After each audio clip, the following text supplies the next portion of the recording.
साधुवाद जनाऊँची आजिर एई भगवतीय कार्यक्रम रे आपणकर सदैव उपस्थिति सह आजिर कार्यक्रम को आरंभ करछन्ती। आपनको अशेष धन्यवाद।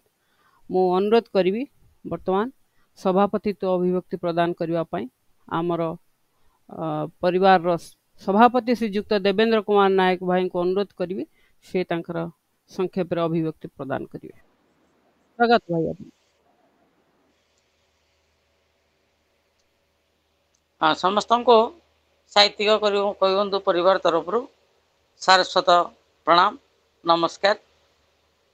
तो आज आम आमर जो श्रीमद् भगवद गीतार जो सारांश आलोचना क्रम भक्त कवि जगन्नाथ दास कृत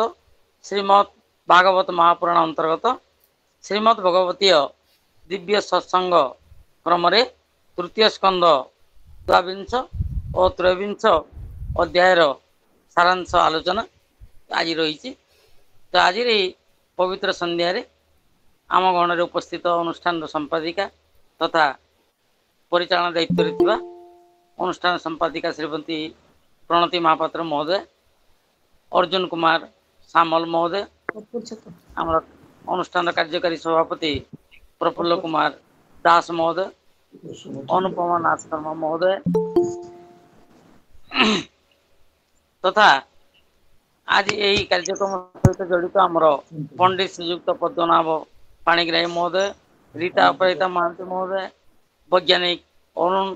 कुमार महापात्र महोदय एवं सदा सर्वदा आमर अनुष्ठान सहित जी जड़ित सदा सर्वदा आमर मार्गदर्शन करिया पंडित प्रवचक गवेषक श्रीयुक्त श्याम सुंदर दास महोदय, आहरी मध्य आम गहन में अन्यान्य पंडित सज्जन मंडल अछंती, जगन्नाथ षडंगी महोदय एवं समस्त यही कार्यक्रम सहित जड़ित दिव्य सत्संगी भाई और भौणीगण। आज जो आमर द्वाविंश और त्रयोविंश अध्यायर आलोचना प्रसंग रही सारांश आलोचना जी आज अच्छा तृतीय स्कंद आलोचना निमंत्रण करुच्ची से होती गवेषक पंडित श्रीयुक्त श्याम सुंदर दास महोदय आज विशिष्ट आलोचक तांको निमंत्रण करुच्ची। तो आज देखा आमर जो द्वाविंश अध्याय अच्छी द्वाविंशर प्रसंग रही कर्दम और देवहूति विवाह प्रसंग थिबा बेले तार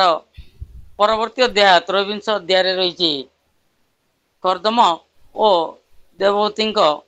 विहार प्रसंग आलोचना, जहाँ त्रयोविंश अध्याय रही त्रयोविंश से कर्दम निर्माणी कामद अभिमान सर्वसंपद तही भरी पत्नी संगरे बिहरी इत्यादि इत्यादि। तो से सब आलोचना क्रम आसवा। तो शेष पर्याय कर्दम कही सारा पर देवहूति जहाँ कहते से कहते हे नाथ जे तुम कृपारे सब दुख पाई मु तो बहुत खुशी आपण ध्यान अच्छी, किंतु मोर पेटरे जो झील मैंने अच्छा से सब देखी मत बहुत दुख लगुच जे सेमानंकर समकक्ष किपरि आमे बर जोगे परिबा। तो आपण आजिर एई श्रीमद् भगवतीय संध्या द्वाविंश और त्रयोविंश अध्यायर आलोचना रखिबा पई सुस्वागत आपन को पंडित जी। कथाभ्यास आसन आपन उपवेशना पूर्वक आजिर द्वाविंश और त्रयोविंश अध्याय को आलोचना करबा हबे। सुस्वागत सुस्वागत सुस्वागत।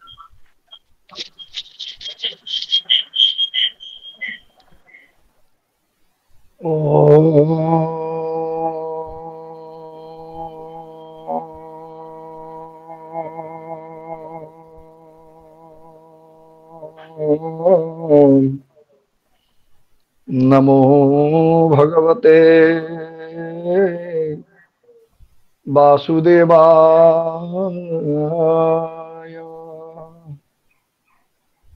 ओम नमो भगवते श्री वासुदेवाय। ओम नमो भगवते श्री पुरुषोत्तमाय। नारायणं नमस्कृत्य नरं चैव नरोत्तमं देवीं सरस्वतीं व्यासं ततो जयमुदीरयेत्। मूकं करोति वाचालं पंगं लंघयते गिरिं यत्कृपातमहं वन्दे परमानन्दमाधवम् निगम कल्पतरुर्गलित फलं सुखमुखादमृत द्रवसंभुतम् पीबतं भागवतं रसमालयं मुहुरहो रसिका भुवि भावुकाः कृष्ण तदीय पद पंकज पंजरान्ते अद्यैव मे विशतु मानस राजहंस प्राण प्रयाण समये कफवात पित्तैः कंठावरोधं विधौ स्मरणं कुतस्ते कंठावरोधन विधौ स्मरणं कुतस्ते कंठावरोधन विधौ स्मरणं कुतस्ते। हे कृष्ण, हे गिरिधर नागर, हे गोपी गोपालंकर मनचोर, तुम ही सब प्रभु, तुम ही सबू। आज ये 77तम श्रीमद् भागवतीय संध्या रे उपस्थित अनुष्ठान सभापति महोदय देवेंद्र बाबू, यशस्विनी संपादिका श्रीमती प्रणति महापात्र महोदया, उपस्थित समस्त साधु संत वृंद, पंडित भावग्राही जी, पंडित सूर्य कुमार मिश्र महोदय एवं उपस्थित अन्य समस्त सज्जन मंडली को ये दास तार अंतर निभृततम प्रदेश रु प्रणाम ज्ञापन करी आज आरंभ करने को जाऊँगी। ये श्रीमद् भागवत तृतीय स्कंदर द्वाविंश एवं त्रयोविंश अध्यायर सामग्रिक आलोचना। सज्जन मंडली,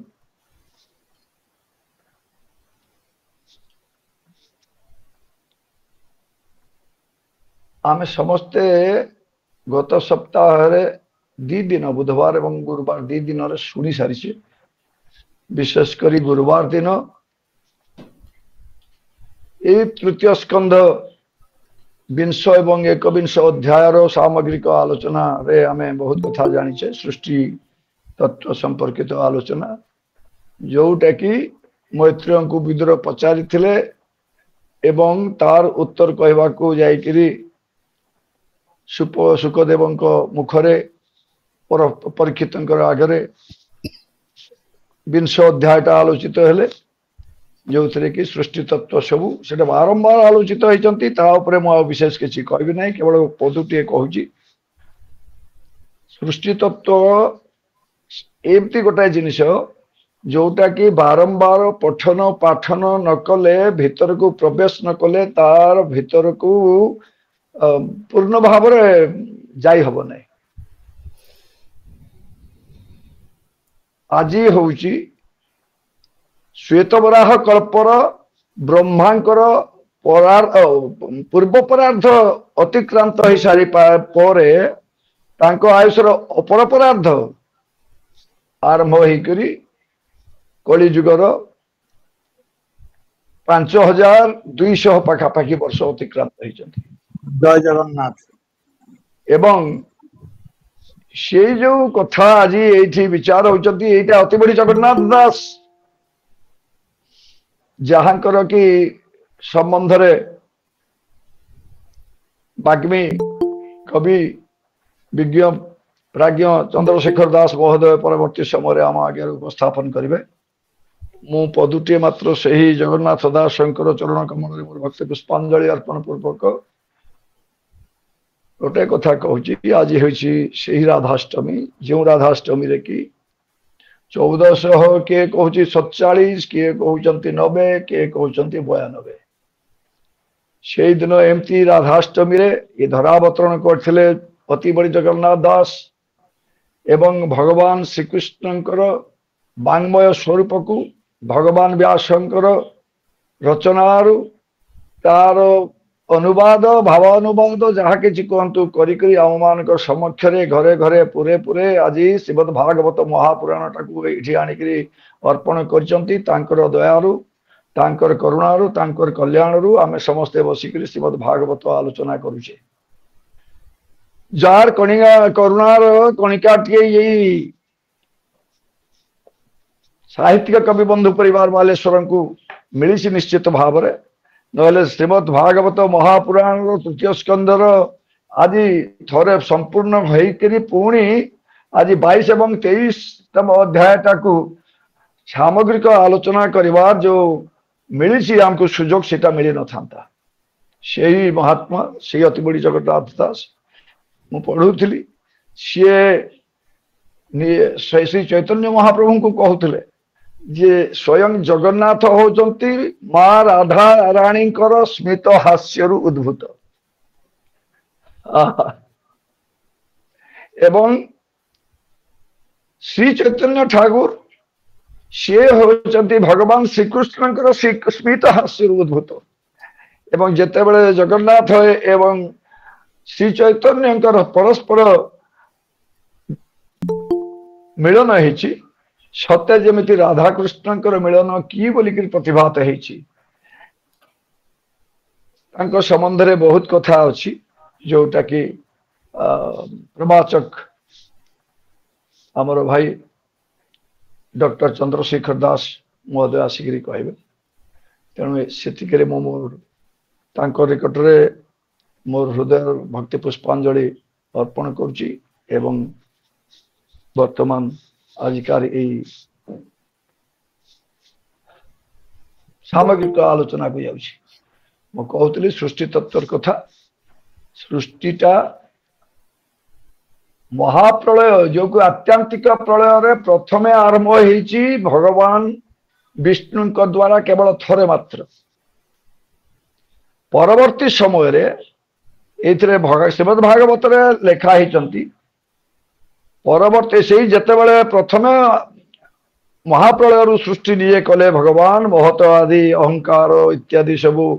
पंच महाभूत कर्मेन्द्रिय ज्ञानेन्द्रिय ये समस्त इंद्रिय मान अधिष्ठातृ देवता मन चित्त इत्यादि को सृष्टि कर सारला परवर्ती अवस्था रे से विराट पुरुष को सृष्टि कर विराट पुरुष होती यही भगवान नारायण क्षीरोदक साई विष्णुंकर सृष्टिर सर्वप्रथम सृष्टि जो विराट पुरुषंकर हृदय भितर निजे स्वयं नारायण प्रवेश करी विराट पुरुष को आम मान समक्ष ये सृष्टि समक्ष से उपस्थापन कर जो विराट पुरुषंकर पाद होचंती मही देश नाभि होचंती अंतरिक्ष एवं तांकर स्वर्ग माने मस्तक होचंती स्वर्ग इत्यादि तांको देहरे सबु किछि 14 लोक मध्य विराजमान करछंती सेटा लेखा आइछि एवं परवर्ती अवस्था रे से कहबार तात्पर्य हैला से प्रथमे यही सबु सृष्टि कर देले ब्रह्म जेतेबेले महाप्रलय हैला सेही समय एवं सेही समय सेही प्रलय सेही कल्पर नाम थिला ब्रह्मकल्प एवं सेही समय जे ब्रह्मा थिले तांकर ना थिला शब्द ब्रह्म एवं आपण माने समस्त जानती ब्रह्मांकर आयुष 100 वर्ष से ब्रह्मांकर 100 वर्ष अर्थात तांकर अर्ध आयु होची परार्ध अर्थात तांकर संपूर्ण 100 वर्ष होची दुईटी परार्ध अर्थात ताकू परा परा बोलिक हम कहवा एवं से ब्रह्मा निजे सृष्ट हैला परे भगवान नाभि पद्मरु से ताकर सृष्टि केमती करी बोलिक भगवान को पचारि करी तपस्या करी करी तांको भगवान विष्णु कहले अरे मु जहा करिछि मु सब कर देछि तोर किछि करिवार नाही तू केवल तपस्या कर एवं जहा किछि मो द्वारा हेचंती ताकू पुणी आउ थरे थरे कर जा फल रे से प्रथम कल्पर जार नाम केला ब्रह्म कल्प सेई कल्परु आरंभ करछंती गोटे कथा विचार करंतु ब्रह्मांकर गोटिए दिन हला गोटिए कल्प ब्रह्मांकर आयुष होउची 100 वर्ष से गोटे दिन अर्थात 360 गुणन 100 माने गोटे दिन को गोटे कल्प हेले तांकर आयुष मध्य 36,000 कल्प से भोग करिवे ब्रह्मा गोटे दिन को गोटे कल्प रात्रिटा मध्य गोटे कल्प को रात्रि कथा कहने दिन हिसाब रे हेले से 36,000 कल्प भोग करिवे ब्रह्मा तापर जी महाप्रलय हो तो यहीपरि भाव में विचार करने को गले आज परार्ध ही अतिक्रांत होती ब्रह्मांकर आयुषर अर्धेक अतिक्रांत होती से ब्रह्मांकर अर्थात से जो शब्द ब्रह्म नामक ब्रह्मा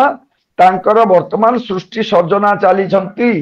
केवल तांकर 50 वर्ष अतिक्रांत होकर परवर्ती 50 वर्ष जो 50 वर्ष शेष समयटा थिला पद्मकल्प बोलिकी कहुई एवं पुणी जिते कल्प आरंभ है से आरंभ कल्पर नाम है श्वेत बराह कल्प जो श्वेत बराह कल्प भगवान यज्ञ बराह ब्रह्मा को धरणी को ऊपर को आनिक देते ब्रह्मा विभिन्न समय जिते से कार्य व्यस्त थिला बेले धरणीटा पानी जल भितर बुड़ी जाइथिला ताकू जिते कहले से ब्रह्मा सृष्टि कले विभिन्न प्रकार 10 प्रकार सृष्टि 10 सर्ग आपण माने समस्त जानते जो थी कि 6टा सर्ग होला प्राकृत सर्ग प्राकृत सृष्टि तार विकृति नहीं परवर्ती 3टा हूँ विकृत सृष्टि वैकृत सृष्टि जो परवर्ती 3टा कौन वनस्पति पशुपक्षी एवं मनुष्य एटा है विकृत सृष्टि एवं चतुर्थ सृष्टि जोटा कि 10म सर्ग सेटा होचंती देव सर्ग से देव सर्गटा प्राकृत सृष्टि भी जाउची एवं विकृत सृष्टि भी जाउची एवं षष्ठ प्राकृत सृष्टि जोटा कि सी भगवान उत्पत्ति होता तम तामिश्र अंधतामिश्र मोह महामोह यही हिसाब रे मध्य ब्रह्मा पुणी से सृष्टिटा को बारंबार कौन कर तार पुनरावृत्ति करछंती प्रथम समय सेटा से करदेले बहुत समय जीव आउ थे आप जानी शुणी टीके कहीदे से प्रथम समय जो ये महामोह तो अंधता मिश्र इत्यादि द्वारा ताकू सृष्टि करदे से द्वारा से तमोमय हो गला समग्र धरणी से निजर शरीर टाकू त्याग करदे गोटा कथा उठी जीवन टाकू छाड़देले जीवन छाड़े आरे विभिन्न देवदेवी को सृष्टि करने समय कन्या सरस्वती को सृष्टि कले सरस्वती अपरूप सौंदर्य मोहित होकर पछे पछे से धावन करने समय अन्य पुत्र माने मरीचि आदि सप्त ऋषि गोटे प्रकार ताड़ना देले मानसिक ताड़ना देले एमती कौन सी ब्रह्मा आगर भी कर भविष्य भी करेंगे नहीं आप निजर सृष्टि पछरे धाइबाटा ठीक नुह से शुणिक सी निजर शरीरटा को त्याग करते जो शरीरटा को झटिका कुहुड़ी होकर बाहरला जहाँ सबू दिग मान नहीं जाइए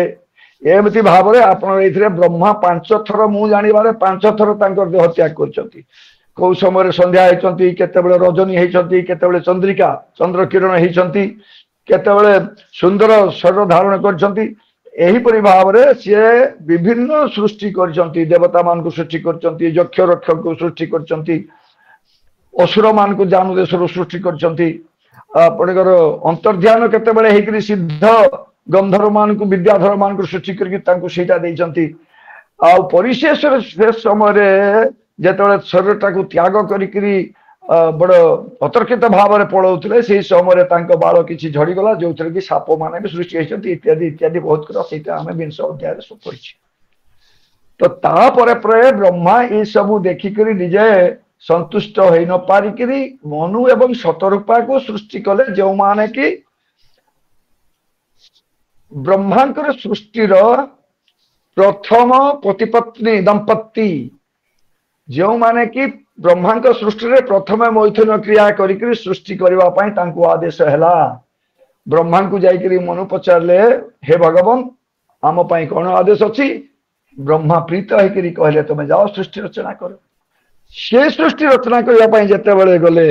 मनु एवं शतरूपा मैथुन क्रिया संपादन सहित करने इच्छा कले से देखिले जो चारिआडे जला नब से ब्रह्मा को कहले आम मोर प्रजागण रही केमठी ब्रह्मांकर चिंता बढ़ीगला कुआड़े गला ए भितर धरणीटा पानी भितर बुड़ी जाइए नाकरू बाहर यज्ञ बराह नासा देश बाहर यज्ञ बराह आपण मैंने समस्ते जानते बराह अवतार हिरण्याक्ष को गदा युद्ध प्रतिहत कर धरणीटा को ऊपर को आणिक जल उपर थोइले एवं वर्तमान मनु एवं शतरूपा तांकर सृष्टि कार्य आरंभ कले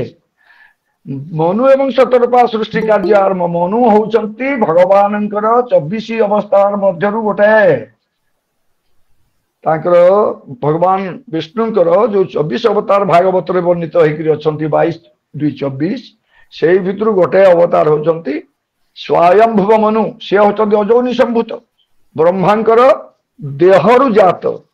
से कौन सी नारींकर गर्भरु संभूत नुहंती सी जा भी हो सी जते बळे सृष्टिटा प्रारंभ कले तांकर 5टी संतति प्रथम हे एवं 5टी संतति हेकरी आज वर्तमान आपण 21 अध्याय आपण मान सब सुनिचंती जे ब्रह्मांकर 2 पुत्र उत्तानपाद एवं प्रियव्रत एवं 3 पुत्र 3 कन्या आकुति प्रसूति एवं देवहूति उत्तानपाद एवं प्रियव्रत होचंती ज्येष्ठ प्रथमा कन्या आकुति मध्यमा कन्या देवहूति एवं कनिष्ठा कन्या प्रसूति बोलिकी जना पड़ुछि एवं से आकुति को रुचि प्रजापति को विवाह देइछंती जो रुचि प्रजापति की भगवान ब्रह्मांकर मानस संतान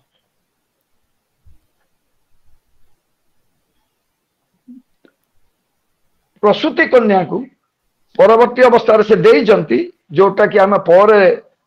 पढ़िबा दक्ष प्रजापति को जो दक्ष की ब्रह्मांकर दक्षांगुष्ठी जन्म ग्रहण कर ना दक्ष है एमिति वर्तमान विष्णुंकर आदेश को पालन करने भगवान विष्णुंकर आदेश को पालन करने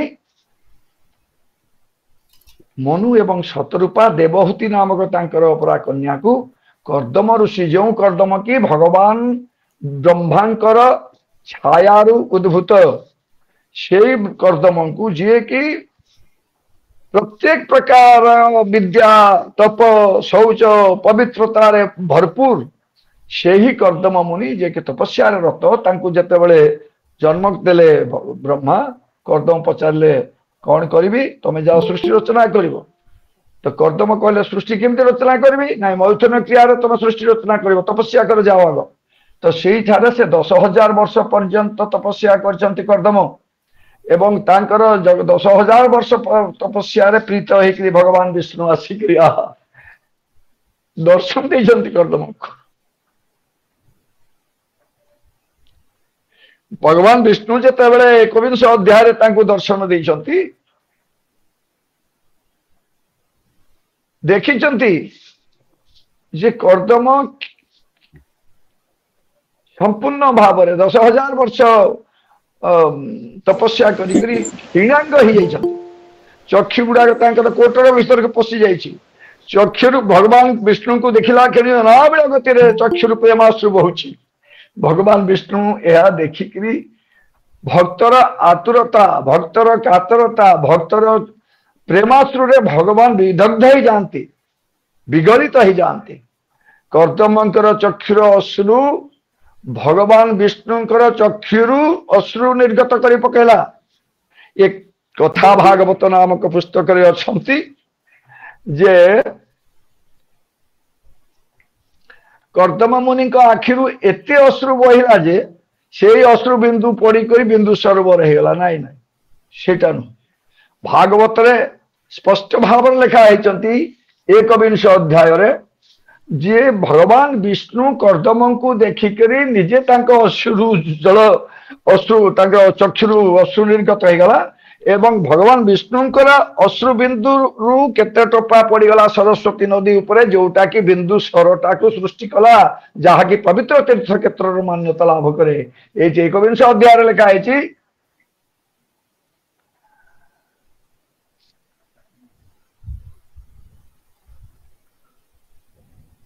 पूर्वे जे सरस्वती कूले विष्णु मिलिला ऋषि मिले देखी कर्दम भक्ति भाव तनु पुलक पद्मनाभ স্বভাবে ভক্ত জন বন্ধু নয়নু অশ্রুজল বিন্দু পড়িলা সরস্বতী নীরা ତେଣୁ ବୋଲାଇ ବିନ୍ଦୁ ସର ଭଗବାନ ବ୍ୟାସଦେବ ମଧ୍ୟ ଲେଖିଛନ୍ତି ତାକୁ ତାଙ୍କର ସଂସ୍କୃତରେ ବି ଲେଖା ହେଇଛି ତାକୁ ମୁଁ କହିବାକୁ ଆଉ ଯାଉନାହିଁ। ତେଣୁ ସେଇ ବିନ୍ଦୁ ସରୋବର ନିକଟରେ କର୍ଦ୍ଦମଙ୍କୁ ଦେଖାଦେଲେ ଭଗବାନ ବିଷ୍ଣୁ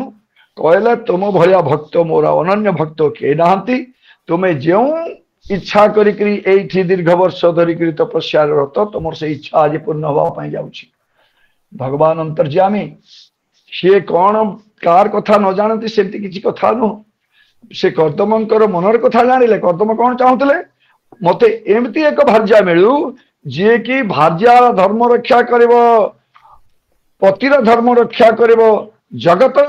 କଲ୍ୟାଣ ସାଧନ କରିବ ସେମିତି ଗୋଟେ ଉପଯୁକ୍ତା ପତ୍ନୀ ମିଳୁ ଏଇଟା ଲକ୍ଷ୍ୟ କରିକି ସିଏ କଣ କରୁଥିଲେ ତପସ୍ୟା କରୁଥିଲେ। ଏବଂ ଭଗବାନ ବିଷ୍ଣୁ କହିଲେ ଆଜି ତୁମର ତପସ୍ୟା ପୂର୍ଣ୍ଣ ହେଇଛି ମୁଁ କହିଦେଇଛି ଆଉ 2 ଦିନ ଗଲା ପରେ ଉତ୍ତାନ ପାଦ ନା ଭୁଲ କହିଲି ସ୍ୱୟଂଭୂବ ମନୁ ଏବଂ ଶତରୂପା ତାଙ୍କର କନ୍ୟା ଦେବହୂତିକୁ ଯିଏକି ତୁମ ପାଇଁ ସମ୍ପୂର୍ଣ୍ଣ ଯୋଗ୍ୟ ତାକୁ ନେଇକି ତୁମକୁ ଅର୍ପଣ କରିବେ ଆଉ 2 ଦିନ ପରେ ଏବଂ ତୁମକୁ ମୁଁ ଆଦେଶ ଦେଉଛି ତୁମେ ସେଇ କନ୍ୟାକୁ ନିର୍ବିଚାରରେ ଗ୍ରହଣ କରିବ। ସେଇ କନ୍ୟାର ଗର୍ଭରେ ତୁମର ଔରସରୁ 9ଟି କନ୍ୟା ଜାତ ହେବେ ଏବଂ ତୁମକୁ ମୁଁ ବର ଦଉଛି ଯେ ମୁଁ ବି ମଧ୍ୟ ସେହି କନ୍ୟାର ଗର୍ଭରେ ତୁମର ଔରସରେ ଉତ୍ପନ୍ନ ହେବି କପିଳ ମହାମୁନି ହେଇକରି ତୁମେ ଆଉ ଏଠି ତପସ୍ୟାରେ ରତ ରହିବାର ଆବଶ୍ୟକତା ନାହିଁ ତୁମେ ଯାଅ। এইটা শুনিকরি এই কথা শুনিকরি কৃতକୃତ୍ୟ ହେଇଗଲେ କର୍ଦ୍ଦମ ମହାମୁନି ଯାଇକରି ତାଙ୍କର ଆଶ୍ରମରେ ବସିଛନ୍ତି। ଠିକ ଏଇ ସମୟରେ ମନୁ ଏବଂ ଶତରୂପା ତାଙ୍କର କନ୍ୟା ଦେବହୂତିକୁ ଧରିକିରି ଗଗନ ମାର୍ଗରେ ଗୋଟେ ରଥାରୂଢ ହେଇକିରି ଆସିକିରି ପ୍ରବେଶ କରିଛନ୍ତି ଯୋଉଟାକୁ ଆପଣ ମାନେ ଗତ 21 ଅଧ୍ୟାୟରେ ଆପଣ ମାନଙ୍କୁ ପଣ୍ଡିତ କହୁଥିଲେ। ଏବଂ ସେଇଟାରେ କର୍ଦ୍ଦମ ମହାମୁନି ଯେତେବେଳେ ଦେଖି ଦେଇଛନ୍ତି କାହାକୁ ମନୁ ମହାରାଜଙ୍କୁ ସେ ମହାମନୁଙ୍କୁ ଦେଖିକରି ମନେ ମନେ କୃତକୃତ୍ୟ ହେଇଯାଇଛନ୍ତି ଯେ ବିଷ୍ଣୁଙ୍କର ଆଦେଶ ତାଙ୍କ ଶରଣରେ ଆସିଯାଇଛି। ବିଷ୍ଣୁ ମତେ ଆଦେଶ ଦେଇଥିଲେ ମନୁ ଏବଂ ଶତରୂପା 2 ଦିନ ପରେ ଆସିକି ତୁମକୁ ଭେଟିବେ ବୋଲି ସେମାନେ ଆସିଗଲେ। ଦେବହୂତିଙ୍କୁ ସେଟା ବିଭିନ୍ନ କଥା ଲେଖା ହେଇଛି ଦେବହୂତିଙ୍କୁ ନିଶ୍ଚିତ ଭାବରେ ସେ ଦେଖିଥିବେ ଦେଖିକରି ଏ ଯେ ଅତି ସୁନ୍ଦର ଉତ୍ତମ କନ୍ୟା ଏଇଟା ସେ ଜାଣିଥିବେ କିନ୍ତୁ ଦେବହୂତିଙ୍କ ପ୍ରତି ତାଙ୍କର ଚକ୍ଷୁଟାକୁ ଦେବହୂତିଙ୍କ ଉପରେ ନିବଦ୍ଧ କରିବା ପୂର୍ବରୁ ସେ ମନୁ ମହାରାଜଙ୍କର ବଡ ସ୍ତୁତି ଗାନ କଲେ ମନୁଙ୍କୁ ବହୁତ ପ୍ରଶଂସା କଲେ ହେ ମନୁ ଆପଣ ହେଉଛନ୍ତି ମହାରାଜ ଆପଣଙ୍କ ଭଳି କ୍ଷତ୍ରିୟ ଆପଣ ହେଉଛନ୍ତି ଭଗବାନ ବିରାଟ ପୁରୁଷଙ୍କର ବାହୁରୁ ଜାତ ବ୍ରହ୍ମାଙ୍କର ବାହୁରୁ ଜାତ ତେଣୁ ଆପଣ ହିଁ ଅନ୍ୟମାନଙ୍କ ରକ୍ଷାକର୍ତ୍ତା ଆପଣଙ୍କ ଭଳି ରଜା ନହେଲେ ଏ ପୃଥିବୀଟା ରକ୍ଷା ପାଇବ ନାହିଁ। ପୃଥିବୀ କହିଲେ ଏ ଜୀବ ଜଗତଟା ରକ୍ଷା ଏ ସୃଷ୍ଟିଟା ରକ୍ଷା ପାଇବ ନାହିଁ ତେଣୁ ଆପଣଙ୍କୁ ବହୁତ ବହୁତ ଧନ୍ୟବାଦ ଅର୍ପଣ କରୁଛି। ଏଇ କଥା ଶୁଣିବା ପରେ ଆପଣଙ୍କର ମନୁ ମହାରାଜ ବଡ ଆଶ୍ଚର୍ଯ୍ୟଚକିତ ହେଇଗଲେ ଯେ ଜଣେ ବ୍ୟକ୍ତି ଜଣେ ସର୍ବଗୁଣ ସମ୍ପନ୍ନ ବ୍ୟକ୍ତି ଏତେ ଦୂର ବିନୟ ହେଇପାରେ ଏତେ ଦୂର ସେ ବିନୟୀ ହେଇପାରେ ଏତେ ବିନମ୍ରତାର ଅଧିକାରୀ ହେଇପାରେ ସେଟା ତାଙ୍କୁ ଆଶ୍ଚର୍ଯ୍ୟ କରିଦେଇଛି। ଏବଂ ଦ୍ୱାବିଂଶ ଅଧ୍ୟାୟରେ ସିଏ ଆସିକରି ରଥରୁ ଓହ୍ଲେଇକରି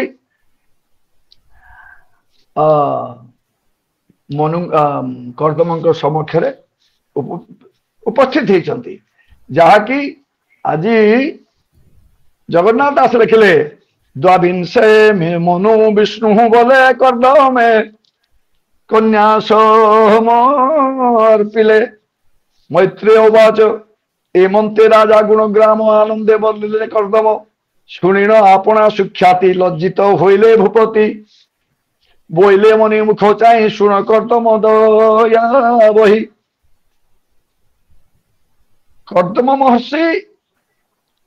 ସ୍ୱୟଂଭୂବ ମନୁଙ୍କୁ ଏତେ ପ୍ରଶଂସା କଲେ ସେଥିରେ ସେ ଲଜ୍ଜା ଅନୁଭବ କଲେ କର୍ଦ୍ଦମ बड़ लज्जित हो गले एवं कहले हे ब्राह्मण कहले ब्रह्म सृजत समुखतो जुष्मान आत्म परीक्षया छंदोमयस्तपो विद्या योगयुक्तान अलम पटान। हे ब्रह्मर्षि बोले ब्रह्मार मुखरु संभूत तुम्भे स्वभावे प्रजानाथ एणु पवित्र तुम्भ देहि सुविद्या तप छंदमयी जोग साधने अलंपट तुम्भ साधन स्वर्ग बाट। हे महामुनि आपण ब्रह्मांकर छायारु संभूत निश्चित भाव में किंतु आपण होचंती ब्राह्मण। ब्राह्मण माने भगवानंकर मुखतो वर्तते ब्रह्म पुरुषस्य कुरुद्वः जस्तु मुखत्वात् वर्णानां मुख्य भूत ब्राह्मण हो गुरु। आपण ब्राह्मण भगवान मुख संभूत एवं ब्रह्मा होचंती वेदमय। ब्रह्मा स्वयं ब्रह्मा होचंती वेदर स्वरूप। तेणु वेद बा ब्रह्मा निजकु रक्षा करने ब्राह्मण मान निज मुखर सृष्टि कले। आपण होचंती ब्रह्मार मुखर संभूत। ब्राह्मण माने वेद को रक्षा करेंगे एवं ब्राह्मण मान को किए रक्षा कले तो तेणु अष्टदिगपालंकर ऐश्वर्य अष्टदिगपालंकर तेज नहीं करी तांकर भुज देशरु से आपण मान को ये क्षत्रिय मान को सृष्टि कले। से कहले कौन आपण मनु कहते तत्राणया सृजा तत्राणया सृजास्मान दोह सहस्रात् सहस्रपात हृदयं तस्य हि ब्रह्म क्षत्रमंग प्रचक्षते। तत्राणया सृजच्चास्मान अस्मान अहम आवाम्बयम माम्मा अस्मान माम्मा अवयमुनो अस्मान नः माम्मा अवाम्बम अस्मान नः। अस्मान माने आंभमान को ये मनु कहते तत्राणया से ही वेद रक्षक ब्राह्मण मान त्राणकर्ता केवल से मान को नुहे अन्य जो वैश्य शूद्र इत्यादि अन्य वर्ण मान त्राणकर्ता भाव सहस्रात् सहस्रपात विराट पुरुष आंभर क्षत्रिय अस्मान अस्मान आंभमान को आंभर क्षत्रिय मान को सृष्टि कले। हृदयं तस्य हि ब्रह्म क्षत्रंगम क्षत्रमंगम प्रत्यक्षते। ब्राह्मण होचंती भगवानंकर हृदय एवं क्षत्रिय होचंती तांकर शरीर। शरीर व्यतीत हृदयर अस्मिता नहीं आ हृदय नथिले ये शरीर कौन सी माने नहीं। तेणु उभय ब्राह्मण एवं क्षत्रिय परस्पर परिपूरक। ब्राह्मण रक्षक क्षत्रिय क्षत्रिय उपदेष्टा ब्राह्मण उभयंकर मिलित उद्यम वेद अर्थात धर्म अर्थात ब्रह्म रक्षा हेबे। तेणु ब्राह्मण एवं क्षत्रिय होचंती उभय भगवान दीटा अंग। सेटा कौन कहले जगन्नाथ दास कहले सृष्टि पालने पद्म जोनि क्षत्रिय जाता सहस्र भुज तेज अघेनी सृष्टि पालने पद्म जोनि। क्षत्रिय जाति भी आइला से तेज सृष्टि आवरिला एबेनी तेज बेनी रहे धर्म पालने देह बहे दे दीटा तेज ब्रह्म तेज एवं क्षत्रिय तेज ए बेनी तेज बेनी रहे धर्म पालन देह धर्म टाकू रक्षा करने धर्म को पालन करने ब्राह्मण एवं क्षत्रिय मान को ब्रह्मा जात कले। एटा मनु महाराज कहते कर्दम को। एनु से कौन कहले कहले तब संदर्शनाद एव छिन्ना में सर्वसंशयाः जत स्वयं भगवान प्रीत्या धर्म हरि किशो। मनु कहले कर्दम को कहले ଏଣୁ ତୁମ୍ଭର ଦର୍ଶନୁ ସଂଶୟ ଗଲା ମୋର ମନୁ। ମୋ ମନ ଭିତରେ ଯୋଉ ଟିକେ ଦ୍ୱିଧା ଥିଲା, କର୍ଦ୍ଦମ କେମିତିଆ ହେଇଥିବେ, ଋଷିପୁତ୍ର ତ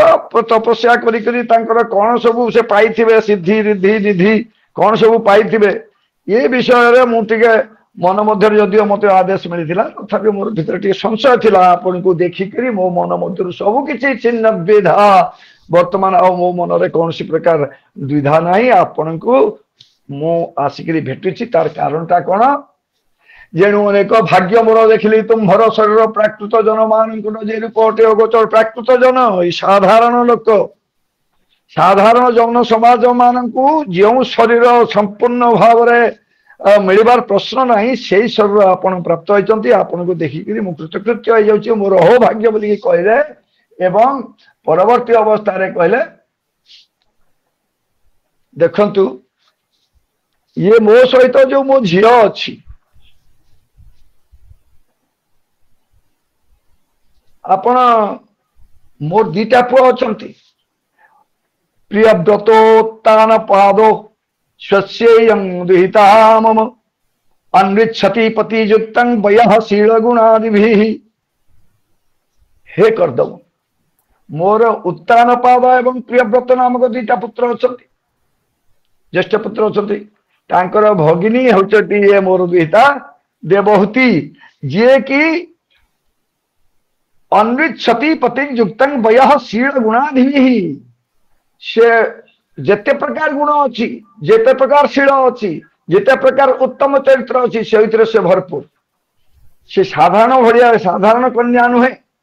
ତାକୁ ମୁଁ ଧରିକି ଆପଣଙ୍କ ନିକଟକୁ ଆସିଛି। ତାର କାରଣ ହେଲା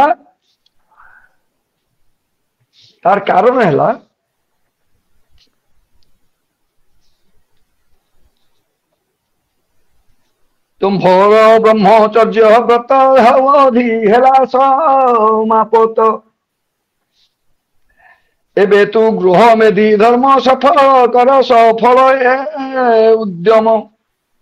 ଏ ଦେବହୂତି କନ୍ୟା ମୋର ବେଦ ପ୍ରମାଣ ବିବାହ କର। କାହିଁକି ନା ଏ ବୟ ଗୁଣ ଶୀଳ ସମେ ପତି ଇଚ୍ଛଇ ନିଜ ଧର୍ମେ। ତୁମ୍ଭର ରୂପ ଗୁଣ ଯେତେ ନାରଦ ଏହାର ଅଗ୍ରତେ। କହିଲେ ମୋହର ସାକ୍ଷାତେ ତେଣୁ କଳ୍ପିଲା ଏହା ଚିତ୍ତେ। ନାରଦ ମହାମୁନି ମୋର ଉପସ୍ଥିତିରେ ଏକାକୀ କହିନାହାନ୍ତି। ସେ ଏକା ଥିବା ସମୟରେ କୌଣସି ପୁରୁଷର ଗୁଣ ତା ଆଗରେ ସେ ବର୍ଣ୍ଣନା କରିନାହାନ୍ତି। ତା ପିତାର ସମକ୍ଷରେ କନ୍ୟା ଆଗରେ ଅନ୍ୟ ଜଣେ ପୁରୁଷ କର୍ଦ୍ଦମ ଋଷିଙ୍କର ଗୁଣ ଚରିତ୍ର, ତାଙ୍କର ଯଶ କୀର୍ତ୍ତି ଯୋଗ୍ୟତା ସବୁ କିଛି ବର୍ଣ୍ଣନା କରିଛନ୍ତି ମୋର ସମକ୍ଷରେ। ଏବଂ ସେଇ ନାରଦଙ୍କ ମୁଖରୁ ଏ ସବୁ ଶୁଣିକରି ସେ ନିଜକୁ ଆପଣଙ୍କୁ ତାର ମନେ ମନେ ପତି ଭାବରେ ବରଣ କରିନେଇଛି। ସେ ଆପଣଙ୍କୁ ପତି ନିଶ୍ଚିତ ଭାବରେ କରିବେ ବୋଲିକିରି ଆସିଛି ମୋ ସହିତ। ତେଣୁ ବର୍ତ୍ତମାନ କଣ ହଉଛି କଥା, ଯେ କନ୍ୟାର ଶୁଭ ଇଚ୍ଛା ପୂରଣ କରିବାଟା ପ୍ରତ୍ୟେକ ପିତା ମାତାର କର୍ତ୍ତବ୍ୟ। ଏଇଟା ବର୍ତ୍ତମାନ ସମାଜକୁ ଏଇଟା ଶିକ୍ଷା ଅଛି। ଶୁଭ ଇଚ୍ଛା କର୍ମ, କନ୍ୟାର ଉଶୃଙ୍ଖଳତା ନୁହେଁ, କନ୍ୟାର ଶୁଭ ଇଚ୍ଛା। ଯୋଗ୍ୟମ୍ ଯୋଗ୍ୟେନ ଯୋଜୟେତ୍। ଉପଯୁକ୍ତ ପ୍ରାର୍ଥୀ ପାଇଁ ଉପଯୁକ୍ତ ପ୍ରାର୍ଥିନୀ, ଉପଯୁକ୍ତ କନ୍ୟା ପାଇଁ ଉପଯୁକ୍ତ ବର, ସେଇଟା କରିବା ପ୍ରତ୍ୟେକ ପିତାମାତାଙ୍କର ଧର୍ମ। ସେଇଟା ଯଦି ନହବ, କନ୍ୟାର ଅନିଚ୍ଛାରେ ଯଦି ଗୋଟେ ଅପଦାର୍ଥ ହାତରେ ଦେଇ ଦିଆଯାଏ କନ୍ୟାକୁ,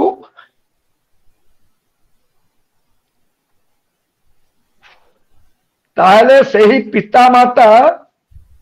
ନିଶ୍ଚିତ ଭାବରେ ନର୍କଗାମୀ ହେବେ, ଏଥିରେ କହିବାର କିଛି ନାହିଁ। ତେଣୁ କନ୍ୟାକୁ ତାର ଇଚ୍ଛା କଣ ଅଛି ଏବଂ ଉପଯୁକ୍ତ ଇଚ୍ଛା, ଉଚ୍ଛୃଙ୍ଖଳତା ଜନିତ ଇଚ୍ଛା ନୁହେଁ ନା, ଯୋଉଟା କି ବିଧିଶାସ୍ତ୍ର ଅନୁମୋଦିତ, ବେଦ ଶାସ୍ତ୍ର ଅନୁମୋଦିତ, ଶାସ୍ତ୍ର ପୁରାଣର ଅନୁମୋଦିତ, ସେଇ ଭଳିଆ ଇଚ୍ଛା ଯଦି କନ୍ୟାର କିଛି ଥାଏ ଏବଂ ସିଏ ତାର ସମକ୍ଷରେ ଯଦି କିଛି ଉପଯୁକ୍ତ ବର ପାତ୍ର ସେ ଜାଣିପାରେ, ତେବେ ପିତା ମାତାଙ୍କୁ କହିବ ଯେ ମା ବାପା, ବାପାଙ୍କୁ ବି କୁହାଯାଇପାରେ, बापा को भी उपयुक्त कन्या होते भी पिता को कही पारते यार बहुत नजीर अच्छी ना तो कहीदे सावित्री को बड़ सुंदर भाव पुआटा अच्छी वर्ष गोटे वर्ष भितर तार मृत्यु हम किंतु ता भरिया पुओ आउ कहीं ना सावित्री पुओ बापा को एवं माँ को कहीकि खोजापी बाहरी पड़े एवं शेष विवाह मध्य कले सत्यवान को जम ठारू फेरई आनिबार नजीर मान नजीर अच्छी समस्ते जानती तेणु उपयुक्त कन्या रो शुभ इच्छा को पूरण करवा पिता मातांकर धर्म एठी आज उत्तान पाद बारंबार उत्तान पाद आउची मनु एवं शतरूपा तांकर कन्या देवहूतर इच्छाटा को पूरण करने जड़े उत्तम बरपात्र हाथ में अर्पण करने आई निजर मनर कथा कहते एवं गोटे कथा कहले आपण मना कर किसी ना कारण आपण तपस्या समाप्त हो वेदर लिखाई शास्त्र लिखाई कौन लिखाई जे उद्यतमनादृत्य किना संगभिजाचते हीयते तदृश स्फीतं मनश्चाभ्यज्ञाहत जे उद्यतमनादृत्य किना अभिजाचते हीयते तदृश स्फीतं मानश्चावज्ञाहत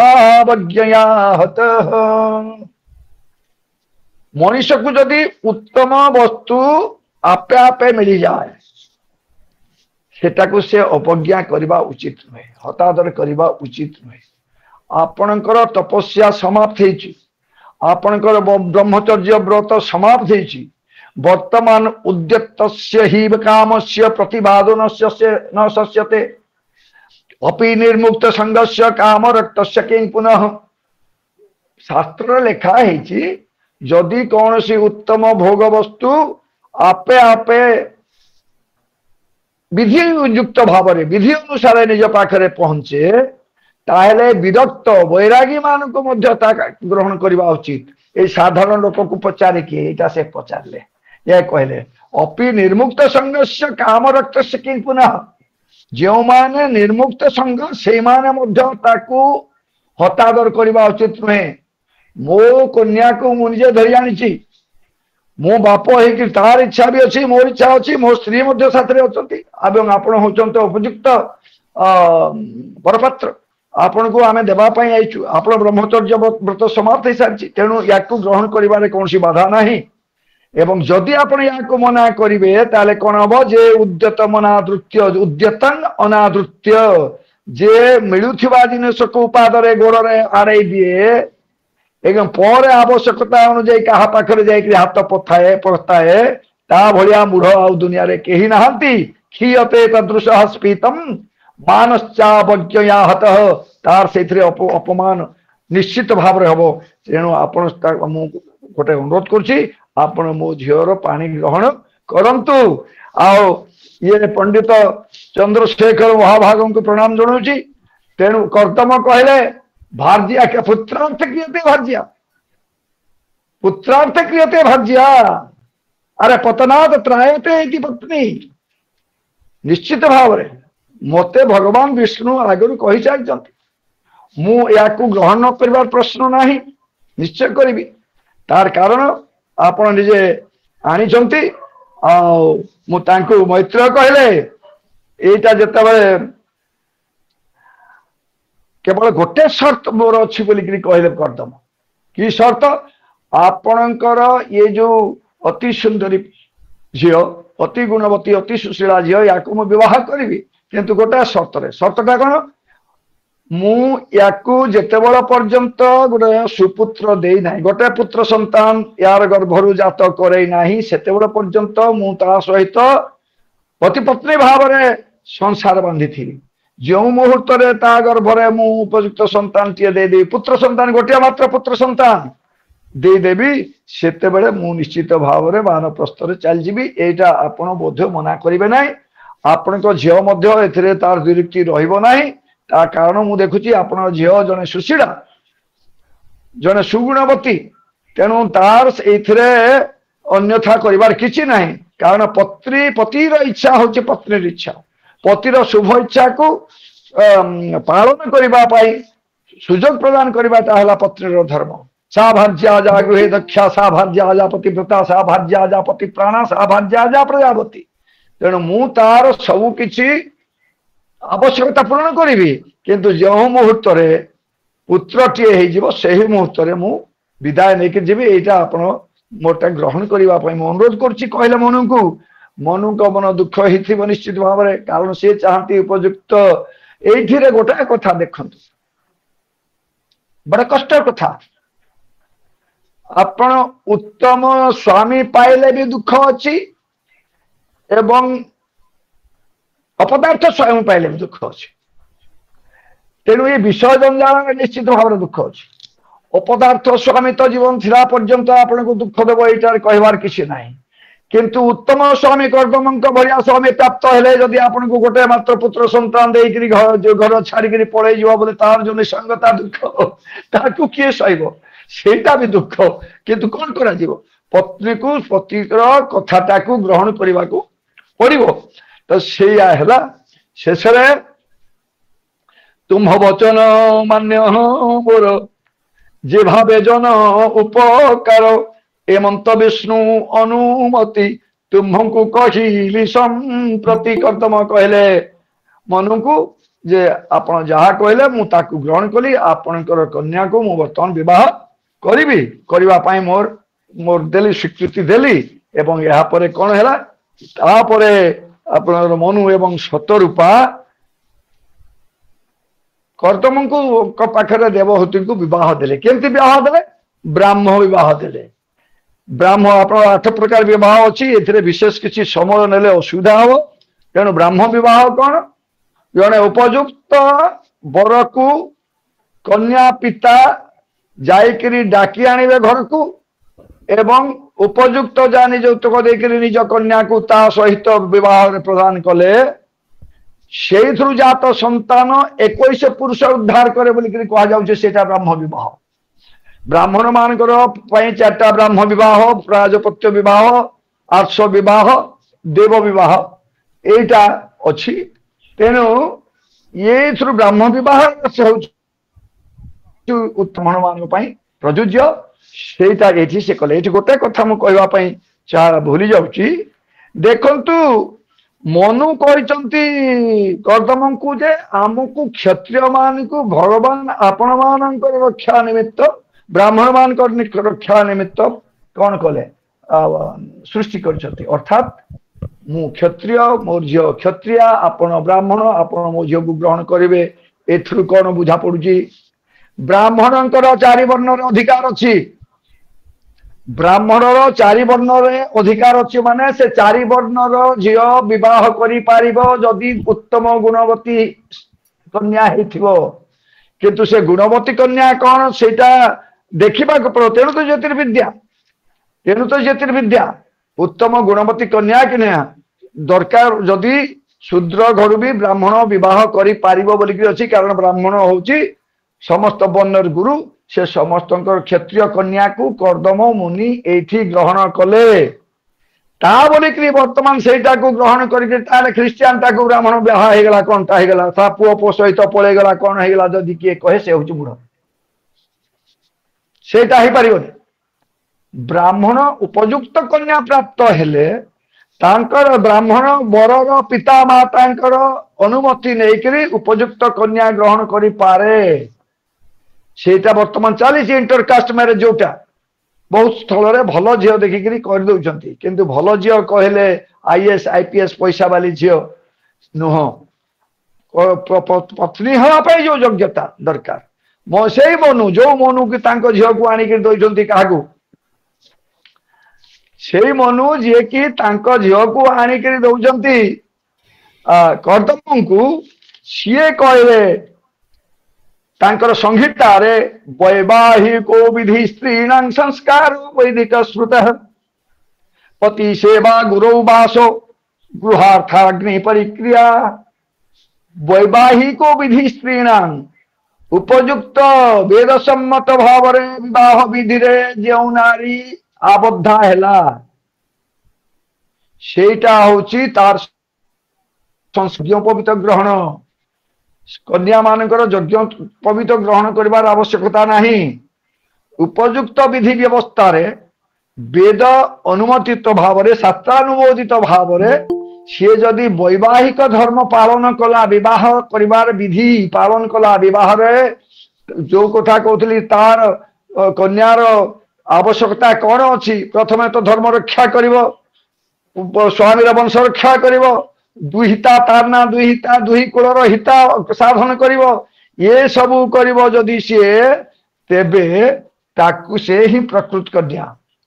तेणु से भाया जदि से विधि सम्मत भाव रे वैवाहिक विधि पालन कला ताकू संस्कार सेटा तार यज्ञोपवीत संस्कार बोलिक मन संहितार लिखिछंती। पति सेवा गुरु वासो ब्रह्म गृहार्थाग्नि परिक्रिया गुरुवास कौन ब्रह्मचर्य पालन समय गुरु गृह रही छात्र छात्री जो रोते छात्री तो नुह छात्र गुड़ाक आग ब्रह्मचर्य पालन करने गुरु गृह रोते स्त्री से दरकार नहीं कौन दरकार पति सेवा गुरुवास से जब पतिर उत्तम सेवा कर पारला ताले सेटा तार ब्रह्मचर्य व्रत बोलिक कहुई एवं गृहार्थेग्नि परिक्रिया गृहार्थेग्नि परिक्रिया गृह जो अग्नि अर्थात रंधन क्रिया केवल नुह निजर पितृपुरुष को श्राद्ध निजर ननंद दियर पुतुरा शाशु ससुर स्वामी अन्यान्य ज्ञाति यही मान को उपयुक्त भाव रे तांकर जदि देखा शिखा से कला समस्त को जदि सुंदर भाव रे तांकर परिचर्या कला ताले सेटा होजी तार यज्ञ। तेणु कन्या पाई स्वतंत्र यज्ञ ब्रह्मचर्य बा यज्ञोपवीत धारण कौन आवश्यकता नहीं। तेणु एठी सी उत्तम कन्याटे पाइकरी आपण गोटे कथा जोटा कहतली जे क्षत्रिय कन्या को मध्य उत्तमा कन्या पाइकरी क्षत्रिय कन्या को कर्दम ग्रहण करिबारे कौन से आपत्ति रहा नहीं। ये तो स्वयं विष्णुंकर लीलाखेला विष्णु कहते अन्य कथा किए पचारुछि ब्रह्मा कहते विष्णु कहते एमंत द्विज वाक्य शुणी संतोष चित्ते राजा राणी मुनि की बर वेश करी वेद विधान कन्या बरी विवाह दे से उत्सुक अनेक देले যৌতুক এইটা ब्राह्म विवाह कथा कहुई से ब्राह्म विवाह रे से तांको विवाह कले एवं रानी सतर्पा कौन कले भूषण बसन कांचन गृहोपकरण विधान झील जुआई प्रीति अर्थे से राणी देले बहु मते सकले देबेनी जने बोधिले अमृत वचने आनंद चित्ते दंडधारी मुनि की आलिंगन करी अरे कंठ कुंठित अश्रुमुखे दुहिता श्रेयभंग दुखे अरे एटा से बाप झी बाहा सारी से ही बुझीपार बापर लक्ष्य कन्यादान देला कि मर्म वेदना कि अंतर वेदना सेटा बाप ही बुझ माँ तो निश्चय बुझ से गर्भधारिणी किंतु पिता अन्य समक्ष दुखता देखे न पारे इन दान समय तार जो छातीटा खंड खंड हो जाता जी जानी सी जानी यहीटा जिते आपण मैंने पढ़ी शकुंतला उपाख्यान शकुंतला अभिज्ञान शकुंतला नाटक चली भारत कौन सी एक स्थान रे ना बिलातर कौन सी एक स्थान रे शकुंतला कांदुथिले दुष्मंत सहित जीवा समय यहीटा देखिक बिलाती बंधु कहले अरे बह जाऊँगी कांदार आवश्यकता कौन अच्छी तो खुशी हसी हसी जीवा कथा से कांदुची कहीं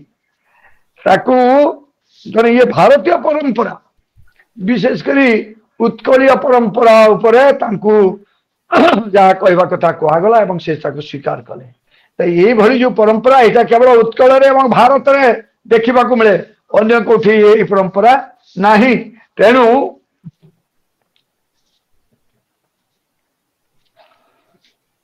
কণ্ঠ কুণ্ঠিত অশ্রুমুখে দুহিতা স্নেহ বঙ্গ দুঃখে। মনু এবং শতরূপাঙ্কর কণ্ঠটা ରୁଦ୍ଧ ହେଇଗଲା। ବଡ ଅଶ୍ରୁମୁଖରେ ଝିଅଟାକୁ ବିଦାୟ ଦେଲେ। ହେମାତ ବୋଲି ଅଶ୍ରୁମୁଖେ ଦୁହିତା ଦୁଃଖେ, ଅଶ୍ରୁମୁଖ ଦୁହିତା ଦୁଃଖେ ଅତି ଦୁଃଖ। ଦୁହିତା କେଶ ନେତ୍ର ଜଳେ ଅତି କାତରେ ଆର୍ଦ୍ର କରେ। କିନ୍ତୁ ଏଇଟା ଏଇ ଉତ୍କଳରେ ମଧ୍ୟ ବୋଧେ ଆଉ ନାହିଁ। କାହିଁକି ରହିବ? ଆରେ ବିବାହ ଆରମ୍ଭ ହେଇଗଲା ତ କେତେ ପ୍ରକାର ପ୍ରି ୱେଡିଂ ସେରେମନି, ବିବାହ ଠିକ ହେଇଗଲା ପରେ ବର ଘରକୁ କନ୍ୟାଟା ଯାଇକି ବୁଲିକିରି ଆସୁଛି। 2-4-8 ଦିନ ରହିଗଲେ ବି ଅସୁବିଧା କିଛି ନାହିଁ। କନ୍ୟା ଘରକୁ ବର ଯାଇକିରି ଆସୁଛି, ତେଣୁ ଦୁଃଖ ଆଉ କାହିଁକି? ସେଟା ଏଇ ଯୋଉ ବେଦସମ୍ମତ ବିଧି ବ୍ୟବସ୍ଥା ତାକୁ ତ୍ୟାଗ କରିବା ଫଳରେ ଆଜି ବହୁତ ଗୁଡାଏ ବିଚ୍ଛେଦ, ଦମ୍ପତିଙ୍କର ବିଚ୍ଛେଦ ଅନୁଭୂତ ହୁଏ। ତାକୁ ଏ ସମାଜରେ ଠିକ ରାସ୍ତାରେ ଆମେ କେମିତି ନେବା ସେଇଟା ଆମର ବିଚାରଣୀୟ ହେବା ଉଚିତ। ଏବଂ ତାପରେ କଣ ହେଲା, ଏ ମନୁ ଏବଂ ଶତରୂପା ନିଜର ଆଶ୍ରମ ଅଭିମୁଖରେ ଯାତ୍ରା କଲେ। ତାଙ୍କର ପ୍ରଜାବର୍ଗ ଯେଉଁମାନେ ଋଷି ମୁନି ଥିଲେ ସେ ପୁଣି କଣ ହେଲା, ଯେତେବେଳେ ବରାହ ଯଜ୍ଞ ବରାହ ନିଜର ଦେହଟାକୁ ଝାଡି ଦେଇଥିଲେ, ସେଇଥିରୁ ତାଙ୍କର ରୋମର ଆଜି ସବୁ ତଳେ ପଡିଥିଲା। କୁଶ ଏବଂ କାଶ ହେଇକିରି ଭୂପୃଷ୍ଠରୁ ଜାତ ହେଇଥିଲା। ସେ ଏବଂ କୁଶ ଏବଂ କାଶରେ ନିର୍ମିତ ତାଙ୍କର ଆଶ୍ରମରେ ମନୁ ହଉଛନ୍ତି ମହାରାଜ। ସେ ହଉଛନ୍ତି ସ୍ୱୟଂ ବ୍ରହ୍ମାଙ୍କର ମାନସ ପୁତ୍ର, ସାଧାରଣ ବ୍ୟକ୍ତି ନୁହନ୍ତି। ସେ କିନ୍ତୁ କୁଶକାଶ ନିର୍ମିତ ଆଶ୍ରମରେ ବି ରହିବା ପାଇଁ ପଶ୍ଚାତପଦ ନଥିଲେ। ଋଷିକୁଲ୍ୟା ନଦୀ ତଟେ ଅନେକ ଋଷି ଯା ନିକଟେ ପର୍ଣ୍ଣ କୁଟୀର ସେ ଭିଆଇ ସୁଦୃଢ କୁଶକାଶ ଛାଇ ସେ ନଦୀ ତୀରେ ସୁଖେ ରହି ବିଷ୍ଣୁ ଭୋଜନ ଯଜ୍ଞ ଦାହି। ଝିଅଟାକୁ ଦେଇ ସାରିବା ପରେ 5ଟା ସନ୍ତାନର ବୋଧେ ତାଙ୍କର କାମ ସରିଯାଇଥିବ। ସେଇ ସମୟରେ ସିଏ ଯାଇକିରି ବିଷ୍ଣୁଙ୍କର ଭଜନରେ ରତ ରହିଗଲେ। ମନୁର ଚିତ୍ତ ତୃପ୍ତ ହେଲା, ସ୍ୱଗୃହ ମାର୍ଗେ ଚଳିଗଲା। ସେ ବ୍ରହ୍ମାବର୍ତ୍ତ ପ୍ରଜା ଜନେ ମନୁ ଆସନ୍ତେ ସ୍ୱଭୁବନେ ହରସେ ରାଜାର ଅଗ୍ରତେ ମିଳିଲେ ବାଦ୍ୟ ଶ୍ରୁତି ଯା ନାମ ବର୍ହିଷ୍ମତି ପୁରୀ। ମନୁଙ୍କର ରାଜ୍ୟ ବର୍ହିଷ୍ମତିପୁର। ତହିଁ ବିଜୟ ଦଣ୍ଡଧାରୀ ସିଏ ହଉଛନ୍ତି ରାଜା। ଏବଂ ବରାହ ଅଙ୍ଗର କମ୍ପନେ ରୋମ ପଡିଲା ଯେ ସ୍ଥାନେ ସେ କୁଶ କାଶ ହୋଇ ରହି ନିତ୍ୟ ହରିର ତେଜ ବହି। ପୂର୍ବେ ଋଷି ଏ ଜଣେ କରି ଅସୁରଙ୍କର ଦର୍ପ ହରି। ଏମିତି ଯଜ୍ଞ ପୂଜିଲେ ଏକମଳେ ସେ ଯଜ୍ଞ ବିଷ୍ଣୁ ପାଦ ତଳେ। ସେଇ କୁଶ ଏବଂ କାଶକୁ ବ୍ୟବହାର କରି ଯଜ୍ଞ ପୁରୁଷଙ୍କର ଯଜ୍ଞରେ ଲଗେଇଲେ। ଏବଂ ଏମିତି ସ୍ୱାମୀ ସ୍ତ୍ରୀ ଯେଉଁମାନେ ଥିବେ ମନୁ ଏବଂ ଶତରୂପାଙ୍କର, ସେ ଗୃହେ ପତ୍ନୀ ତୁଲେ ରହି ସନ୍ତତି ସଙ୍ଗେ ପ୍ରିୟ ବହି କଳ୍ପିତ ସୁଖ ବୈଭୋଗେ ଯେ ପଦାର୍ଥେ ରତିରଙ୍ଗେ ସୁସ୍ୱର ଗୀତ ଜ୍ଞାନ ଧ୍ୱନି ଗନ୍ଧର୍ବେ ସ୍ତ୍ରୀ ବୃନ୍ଦ ଘେନି। ପ୍ରଜା ଅର୍ଥେ, ଭୋଗ ଅର୍ଥରେ ନୁହଁ। କାରଣ ପ୍ରଥମ ସନ୍ତାନ ହଉଛି ଧର୍ମ ସନ୍ତାନ। ପୁତ୍ରାର୍ଥେ କ୍ରିୟତେ ଭାର୍ଯ୍ୟା ବୋଲିକିରି କହୁଥିଲି, ଲେଖା ହେଇଛି, ମୁଁ କହୁନି, ମୁଁ କୋଉଠି ଜାଣିଛି। ପୁତ୍ରାର୍ଥେ କ୍ରିୟତେ ଭାର୍ଯ୍ୟା ଏବଂ ପ୍ରଥମ ପୁତ୍ରଟା ହଉଛି ଧର୍ମ ସନ୍ତାନ। ପରବର୍ତ୍ତୀ ସନ୍ତାନ ଗୁଡାକ ହଉଛନ୍ତି ଭୋଗ ସନ୍ତାନ ବୋଲି କୁହାଉଛି। ସେଇଟା ଯଦି ଆଜି ଆମର ସମସ୍ତେ ଗ୍ରହଣ କରିନିଅନ୍ତେ ତାହେଲେ ସରକାରଙ୍କୁ ଏ ଆଇନ ପାସ୍ କରିବାର ଆବଶ୍ୟକତା ପଡନ୍ତା ନାହିଁ। କଣ କରିବା, ଛାଡ଼ନ୍ତୁ, ସେ ଆଡକୁ ଯିବା ନାହିଁ। ବର୍ତ୍ତମାନ ଏହାପରେ ମନୁ ଏବଂ ଶତରୂପାଙ୍କର ସମୟ ଅତିକ୍ରାନ୍ତ। ସ୍ୱୟଂଭୂ ମନୁଙ୍କ ନାମରେ ସେ ମନ୍ୱନ୍ତରଟା ଚାଲିଥାଏ। ଗୋଟେ ମନ୍ୱନ୍ତର ଆପଣ ଜାଣିଛନ୍ତି 71 ଯୁଗରୁ କିଛିଟା ଅଧିକ। ସ୍ୱୟଂଭୂ ମନୁଙ୍କର ମନ୍ୱନ୍ତରରେ ସିଏ ତାଙ୍କର ରାଜ୍ୟ ଶାସନ ବଡ ସୁନ୍ଦର ଭାବରେ କଲେ। କେବଳ କୃଷ୍ଣର କଥା କର୍ଣ୍ଣେ ଶୁଣେ ତା ରୂପେ ଧ୍ୟାନେ ପରିମାଣେ। ମୁଖେ ରଟନ୍ତି ନାମ ତାର ସେ କଥା କହି ନିରନ୍ତର। ଜାଗ୍ରତ ସ୍ୱପ୍ନ ସେ ସୁଷୁପ୍ତି ତା କାହାକୁ କେହି ନ ବାଦନ୍ତି। କୃଷ୍ଣଙ୍କର ସେ କଥା ଶ୍ରବଣମ୍ କୀର୍ତ୍ତନମ୍ ବିଷ୍ଣୁ ସ୍ମରଣମ୍ ପଦ ସେବନମ୍ ଅର୍ଚ୍ଚନମ୍ ବନ୍ଦନମ୍ ସଖ୍ୟମ୍ ଦାସ୍ୟମ୍ ଆତ୍ମନିବେଦନମ୍। ଏ ଯୋଉ ନବଧା ଭକ୍ତି କଥା, ସେଇ ହିସାବରେ ତାଙ୍କର ସମୟଟାକୁ ସେ ଅତିବାହିତ କଲେ। ଏବଂ ମନୁ ଏବଂ ଶତରୂପା ତାଙ୍କର ମନ୍ୱନ୍ତରଟାକୁ 1 ଚତୁର୍ଯୁଗେ ଯାହା କହିଲି 71 ଯୁଗରୁ ଟିକେ ଅଧିକା। ଆପଣମାନେ ଜାଣନ୍ତି 1000ଟି ଚତୁର୍ଯୁଗରେ 1000 ଚତୁର୍ଯୁଗରେ ବ୍ରହ୍ମାଙ୍କର ଗୋଟାଏ ଦିବସ ଏବଂ ତାକୁ ଗୋଟାଏ କଳ୍ପ କୁହାଯାଏ। ब्रह्मांकर से जो कल्प गोटाए कल्पर अर्थ है 14टा मनु आपण 1000टा चतुर्युगी को 14 भाग करदेले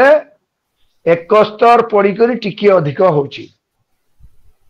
14 रे गुणन कले 994 हजार न हो 994 होची आउ जो 6टा रहीगला से 6टा को भाग भाग कले 71 जुगरे किछि किछि कौन सेटा गोटे 71 पूर्ण 3 विभक्त 16 ना केते होची ताकू देखिले जना पड़िबो सेटा वर्तमान से समयटा को से अतिबाहित कले तृतीय तापु माने आदि भौतिक आदि दैविक आध्यात्मिक ताप तांको लागिला नहीं कारण जे भगवान चरण सदा शरणागत सदा बड़े थाए ताको कौन सी त्रिताप ताको कौन सी त्रि अवस्था कौन सी कथा बाधा बाधे नहीं एमती त्रिविध बाधा लोके अच्छी भक्तों को न लगाई किछि त्रिविध बाधा लोके लोके माने ये त्रैलोक्य रे अच्छे त्रिविध बाधा आदि भौतिक आदि दैविक आध्यात्मिक ये बाधाटा किंतु भक्त को न लगई किछि जेणु हरिंकी आश्रा कला शुण विधुर पुण्य देही कही पचार कहली पचारू जहा से आदि राजमनु कथा शुणते तुटे भव व्यथा ये सृष्टि आदि कारण एबे हो मनु वंश शुण वर्तमान विदुर को कहते मैत्रेय मनु तो तांको झियो को विवाह कर देकरी पळे आसिले वर्तमान मनुकर वंशटा मु तुमको कहछि शुण इति श्रीमत संहितायां तृतीय स्कंदे देवहूति पुराणम नाम द्वाविंशोऽध्याय वर्तमान आम त्रयोविंशोऽध्याय को आसवे एवं त्रयोविंश अध्याय कौन है जगन्नाथ दास लिखले त्रयोविंश से करदम निर्माणी काम गविमान सर्वसंपद कहीं भरी पत्नी संगते विहरी ये जो अध्यायटा एइथरे ही समाप्त अछि जे कर्दम देवहूति को धरिकरी गोटे रथ निर्माण करी से रथ रे विहार कले बुलिले एवं तांकर 9टी कन्या संतान जात कले कौन कले सेटा ही अछि ता व्यतीत किछि नहीं किंतु बहुड़ा गूढ़ तथ्य एवं तत्व इथिरे अछि ताकू टिके आमे देखिबा कौन अछि पितृभ्याधि पतिमिंगित कोविदा नित्यं पर्यचरत प्रीत्या भवानी भवम प्रभुमाह भवानी भवम प्रभु भवानी इव भवम प्रभुम भवानी जे माँ उमा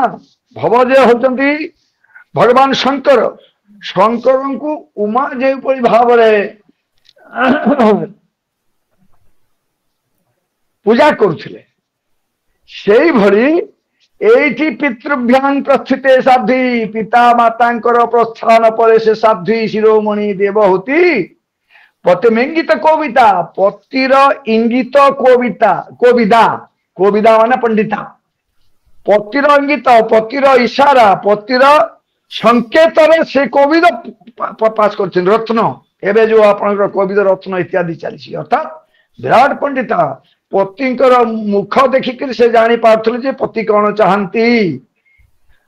तो सी नित्यं पर्या परिचरत प्रीत्या नित्यं पर्यचरत प्रीत्या भवानी भवम प्रभुम भवानी जे माँ पार्वती शिवं को पाइबा पाई जे भली सेवा करुथिले सेटा आपण माने सब समस्त जानती निजे शिवं को संतुष्ट करने कैलाश कंदर पाखरे जाइकरी शिवलिंग निर्माण करी शिव सेपटे बसिचंती किंतु शिवलिंग को शिवं को फूल दौचंती दुग्ध दौचंती घृत दौचंती एमती सदाबले तांकर सेवा करचंती शिव होचंती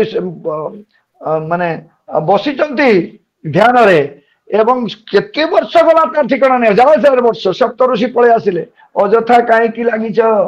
से शिव को कौन जानी ना लंगड़ाटा तार देहरे खाली साप फाप गुड़े होता है दिगंबर बेश किसी मिले नहीं भल सुगंधि द्रव्य श्मशान भस्म विलेपन करे या कौन सदा बेले प्रेत प्रतंग सहित रहे या कौन तुम चाहूच अरे तुम आम ठीक कर दो भगवान विष्णु को चलो कौन कहले माने मोर दरकार नहीं भगवान विष्णु होचंती स्वयं अंतर्यामी गोलोक वैकुंठरे से सुखरे रुहंतु भगवान आहरी तांको बहुत गुड़ा स्त्री दियंतु चिंता करबार नहीं मु किंतु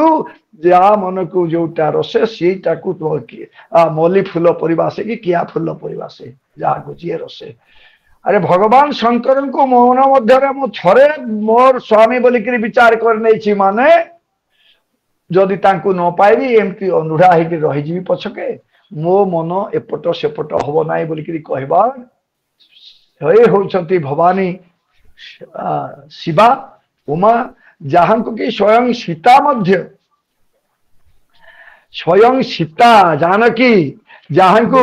पाइबा पाए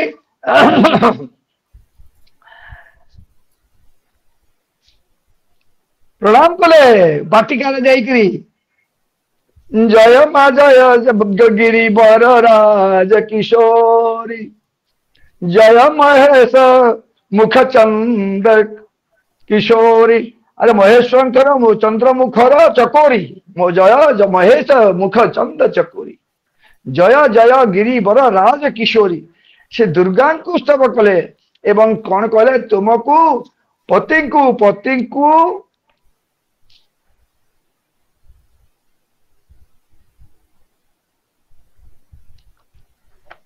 भूली जाऊँ पति को स्रष्ट देवता पति को देवता मणि बारे माता तुम्हें ही जगते सार तुम पति को देवता मणि बारे तुम ठारू कही नहांती बर्तमान तुम्हें हो तुम पति को तुम्हें जमी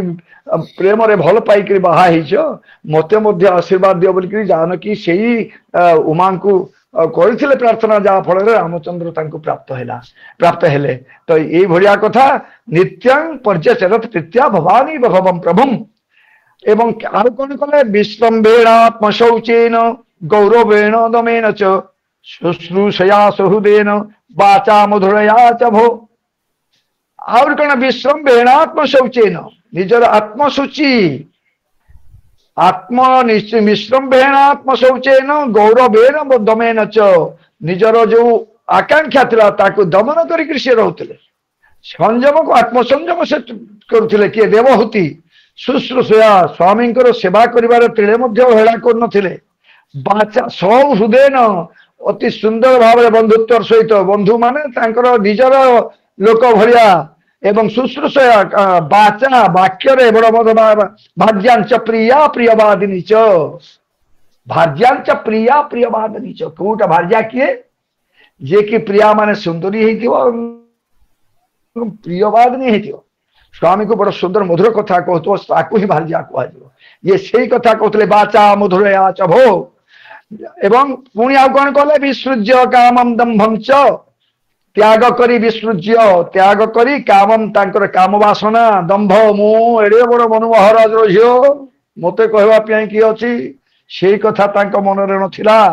एवं द्वेषम लोभम अघम मदम द्वेष कार प्रति हिंसा तो नथिला के थिले एका तो थिले निजे करदम हाँ पाखरे यदि अन्य किए मुनि ऋषि थिबे तांकर स्त्री मान को देखिक हुए तो ईर्षा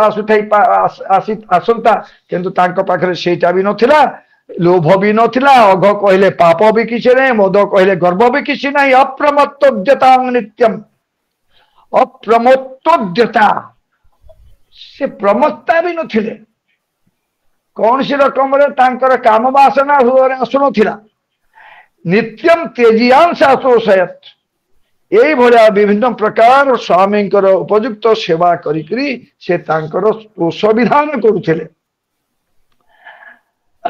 मुनि तो नया देवहूति देव समाने मणिपति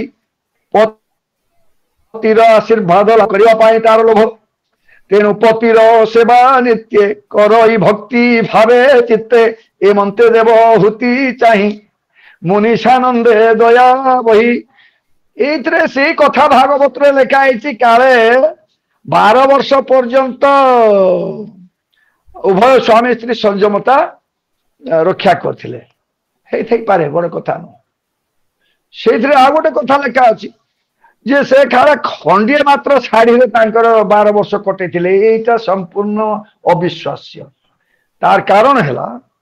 अरे तांकर माँ सतरूपा तांको विभिन्न बसन भूषण बास इत्यादि देइथिले भूषण दरकार नहीं विभिन्न स्वर्ण अलंकार दरकार नहीं कहीं पति होचंती मुनि ऋषि तांका आगरे एते धन रत्न संपत्ति देखे हेबार आवश्यकता नहीं सेटा ठीक किंतु बास गोटे गोटे कपड़ा रे 12 वर्ष कहीं रहे गाधे थिबे ना नहीं शोइला पर से बासन बासटा को बदले थिबे ना नहीं जदि बदले थे पुणी गोटे अन्य बास निश्चित भाव में पिंधि थे तेणु विभिन्न लोक भिन्न भिन्न भाव में कही था या से कहुई ना से गोटे हुए तो मात्र दी खंड खंडे आज पिंधले धोई देकर सुखई सुखिता थी आ गोटे शाढ़ी को अन्य दिन व्यवहार कले यहाँ ही पारे कि से सफा लेखी दिखाई खंडे शाढ़ी 12 वर्ष पर्यंत पिंधि जहाँ भी हो एभली पत्नी को पाखरे पाइकरी जेडे निष्ठुर स्वामी जेते उदार स्वामी जेते वैरागी वैराग्य प्राप्त स्वामी होना कहीं स्त्री प्रति निश्चित भाव में सहानुभूतिशील हम जदि नहला ताले से भी स्वामी योग्य नहे बोली विचार करा जीवो एठी मध्य ठीक से याला देवहूति ये भलिया ये परिचर्या देखिकरी ये संपूर्ण भाव में दुखेशु अनुद्विग्न विघ्नमना सुखर तो कथा किसी ना कौन सी प्रकार चिंता नहीं द्वेष नहीं लालसा नहीं दंभ नहीं अहंकार नहीं सेटा देखिकरी निजे कर्दमंकर मन भितर गोटे सहानुभूति जात हवा तो स्वाभाविक तांकु कहले प्रिय तुम सदा बेले मोर सहित मो पाखरे एमती रहुच मोर सेवा शुश्रूषा करके तुम समयटा चलीगला मत कि मागिल ना तुम किसी कौन दरकार नहीं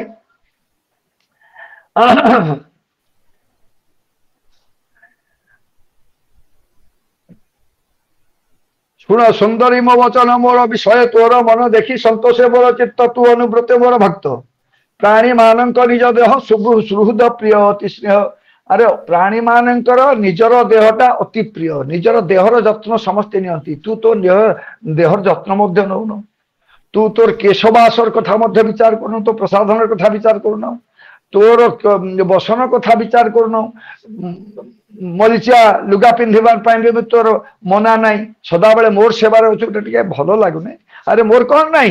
मोर जो शक्ति केते योग शक्ति केते देख मोर तप शक्ति केते सेटा देखे मु तो दिव्य दृष्टि देउची मु केड़े तपस्वी तू टिके देखि पकाओ तुम्हें तुमको दिव्य दृष्टि देउची कह दिव्य दृष्टि दे देले एवं ये सर्व गोविंद प्रसादे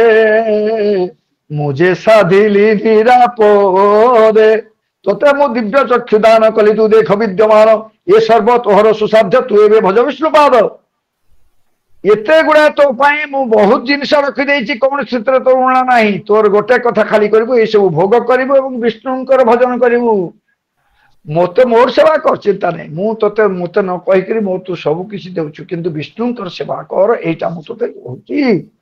एवं गोविंद जे बा भोग पाई भोज जे भोगे भोग शोक नाही तू सिद्ध कलु हेलु निज कर्मे आपणा प्रतिव्रता धर्मे एनु तू दिव्य भोग कर जहाँ दुष्प्राप्यमान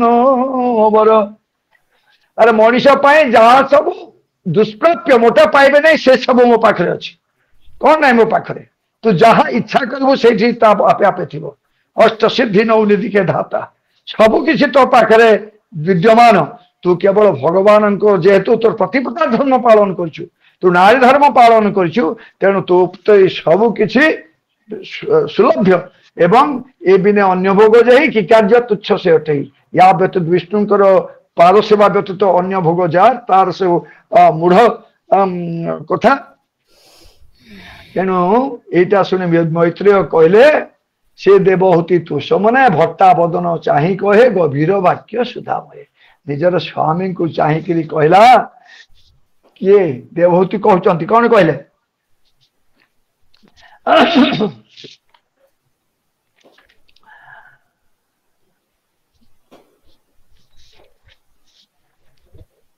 दश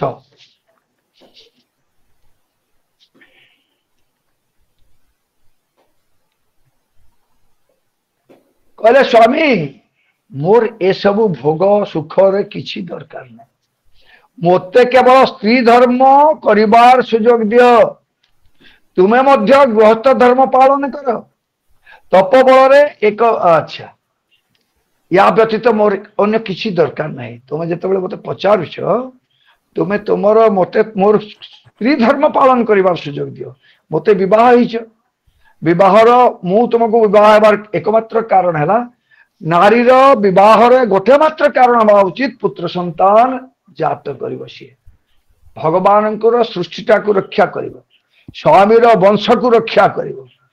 व्यतीत अन्य भोगर आवश्यकता नहीं से कथा भोनाथ तुम्हार प्रसारे तुम्भो चरणे अप्रमादे निरते हो मोर सेवा प्रसन्न मते आज्ञा देवा तुम्भे मोहर तुले गृहस्थ धर्म प्रिय भावे अतुल्य धर्म भोग करो जे धर्म काम धेनुसार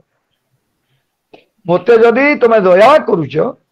मते जदि मोर कौन आवश्यकता अच्छी बोली पचारुच ताले मोर वर्तमान तुम पचारछ बोली कहूँ ना पचार कहबार किसी नथिला जदि पचारछ ताले तुम मते पुत्र संतान दवाई मोर विवाह समय कथा देथिलो वर्तमान से धर्मटा पालन कर यही कथा जड़े उत्तम स्त्री ही कही पारे निजर स्वामी को आ ये भोग पाई नुहे स्वामी स्त्री संपर्क भोग पाई नुहे जोग पाई बोलिक विचार करा उचित एवं स्वामी स्त्री संपर्क ये पति पत्नी धर्मटा मध्य गोटे यज्ञ तार कारण है भगवान को उद्देश्य रे जो सब काम करा जाए ताहा होछि यज्ञ भगवान को तृप्त करिवार उद्देश्य रे एवं निज को तृप्त करिवार उद्देश्य रे जहाँ सब करा जाए सेटा हला भोग एवं भगवान को तृप्त करिवार उद्देश्य रे जहाँ करा जाए सेटा हला जोग तेणु मैत्रेय कौन कहले एमंत पत्नी वचन कर्दम शुणी तो सेमन प्रिया कल्पित मन जानी विचित्ते विचारी परिमाणी विचार कले करदम कहले ओहो तार पुत्र संतान पाइबार तो योग्यता अच्छी आवश्यकता भी रही अधिकार भी रही ठीक अच्छे मुझे पुत्र संतान निश्चय देवी सीधा सड़क जोग बल विश्वकर्मा को स्मरण कले एवं आदेश देले तुम एमती गोटे विमान तैयारी कर मो से विमान से विमान रे प्रत्येक कक्ष पर्यंत सुसज्जित हो से विमान रे सबु किछि हीरा नीला मोती माणिक्य तोरण जहाँ किछि सबु किछि ही थिबो रेणुका कहचे ता कान टिके दोषे कहीं कला सेटा कला के जानी रेणुका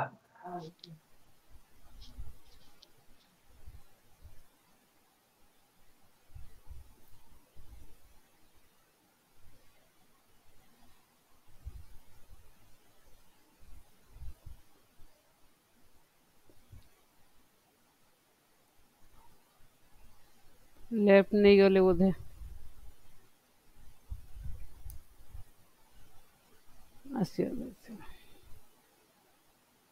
आपनकर म्यूट अछि आपनकर म्यूट अछि विश्वकर्मा को से आदेश देले विश्वकर्मा तुम एमती गोटे विमान मत दे दियो जो थिरे सबु किछि विलास व्यसन और सामग्री परिपूर्ण थिबो जो थिरे कि मोर पत्नीर मनटा संपूर्ण भाव गृह संसार करने आलुलायित हम आवेग तार जात हम एवं तार कौन सी प्रकार असुविधा रहा अनिच्छा तार इच्छा अनिच्छा जाना मुझे चाहे से सब पाइब से गोटे विमान टी कर एवं देवंक दिव्य भोग जही सर्वदा काल सुखमयी देवतांकर योग्य भोग भाया से भाया विमान टे कर दियो सुगंध पुष्प माले माले जे रथे लंबई गहले गंगनाद सोहे पीत बसन मनमोहे भाया विमान टे संगे संगे विश्वकर्मा आनिक देदेले से कौन है तत्पर नीला रत्नमणि विराजे रवि तेज जिनी से पूरे सुवर्ण पलंके विराजे पृथक बिटंक विभिन्न कक्ष प्रत्येक कक्ष सुवर्ण पलंक विराजमान कर प्रत्येक कक्ष जिते भी स्वामी स्त्री जदि से माने चाहिए विलास व्यसन इच्छा पूर्ति कौन सी असुविधा हम ना से भाया प्रत्येक गृह से सब निर्मित अच्छा एमती सी करदे एवं ये बहुत प्रकार कथा लिखाई विचित्र चित्र चंद्रा तपे जलंती पद्म राग दीपे हेमतोरणी हार लंबे पाटदोलिका रत्न स्तंभे श्वेत हंस कपारावतराव करन्ति उन्मत्त विमान शिखे ज्वालारंभे धूम निर्गत धूप गंधे विहार सज्जा आदि स्थान सुवर्ण निर्मित प्रांगण अरे आम घरे सीमेंट रे सिना आम प्रांगण कर टाइल लगौछु सुवर्ण निर्मित प्रांगण तांकर दरकार करदेले विश्वकर्मा तांकर जो घर प्रांगण सेटा सुना रे तैयारी हे गला तो एई भलिया नाना विश्राम स्थान सहे देखी देवंक मन मोहे एवं तदिव्य प्र चाही संतोष लभे नेत्र दुई आपणा देह हीन कांति तोष नुहेला देवहूति एईटा देवहूति नजर रे जेतेबेले पड़ीगला तांको मन भितर कौन हैला गोटे गोटे टिके हीनमन्य भाव आसीगला कहले अरे मोर स्वामी एडे बड़ तपस्वी एते बड़ शक्तिशाली से जहा चाहूचंती ताहा मिलुची किंतु मु केमते दिसुची ये घर मो मो मो भरिया स्त्री ए जो विमान पाई योग्य नहंती मनटा खराब हे गला कौन करवा मनटा जेतेबेले सुखी जाईची सिए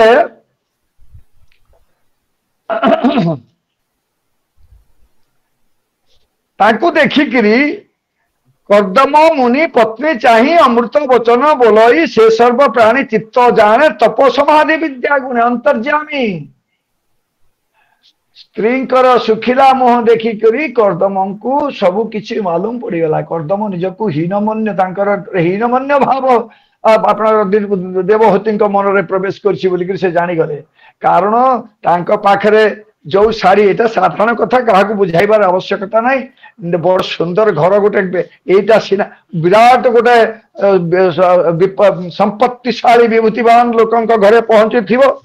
निजर पादरे भल चप्पल टे नथिबो भल सार्ट खंडिए नथिबो मनुष्यर मन जेमती हे जिवो आज देवहूति मनटा से भली आईची एटा लक्ष्य करिक निजे कर्दम कहले सुनो सुंदरी मो वचन ये तीर्थे तो से कर स्नान ये बिंदु सरोवर अच्छी तो जाओ तुम्हें स्नान कर आज पर्यंत तुम्हें मोर सेवा शुश्रूषा करी तुमर निजर अंग प्रत्यंग प्रति दृष्टि देना तुम्हें अनन्या सुंदरी तुम बापा जो मो पाखक तुमको धरी आनी से देखिक मुझे चकित हो जाती किंतु आज तुम्हें मोर सेवा करी अस्थि कंकाल सार देह धरिच तुमर तेजटा संपूर्ण भाव में क्षीण हो जाए तुम टे जाओ तीर्थ स्नान करले तुम देहर सब किसी फेरी आसो यहाँ कहवापर एवं गोटे काम कर विमाने सुखे विजय कर चित्ते गोविंद नाम स्मर यहीटा होती स्वामी स्त्री ये होती उभय पति पत्नी पति कहते तीर्थ रे अवगाहन कर गोविंद भगवान विष्णु को स्मरण करिकी जाइकरी उपवेशन कर विमान रे वर्तमान पति पत्नी कौन करते सीधा आपण माने निजे जानते से तीर्थ स्थान रे स्नान कौन करेंगे से तीर्थ भितर तांकर आरंभ हो जाता अति कदर्य व्यवहार तो किंतु देवहूति को कहले तुम तीर्थ रे स्नान कर मने गोविंद नाम स्मर शुक्ल निर्मित तीर्थ ही प्राणी के शुक्ल कहले विष्णु एटा विष्णु को द्वारा निर्मित यही बिंदुस्वर ये तुम टे स्नान कर दियो तुम मनर सब किसी पाप दुख सब किसी दूरीभूत होटा कहवा पर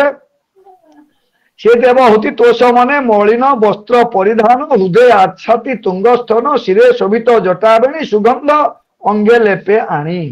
निजे कौन कले से तांकर देवहूति तांकर मलिन वस्त्र तो पिंधिचंती तांकर अंगरे आमर हलदी सुगंध चंदन इत्यादि आनिक से निजे लेपन करचंती टिके तांकर मनटा भी भल रहबो शरीरटा सुंदर दिसिबो एटा विचार करी पशिला सरस्वती नीरे जिना नीर सर्व पाप हरे जेतबेले तीर्थरे स्नान कर बोलिक कहि दैचंती सरस्वती नदी रे पशिचंती देवहूति भितर पड़ी गोटाए बुड़ देचंती ता भितर कौन है गला ये तपोबल तपोबल भगवान कर्दमंकर तपोबल रे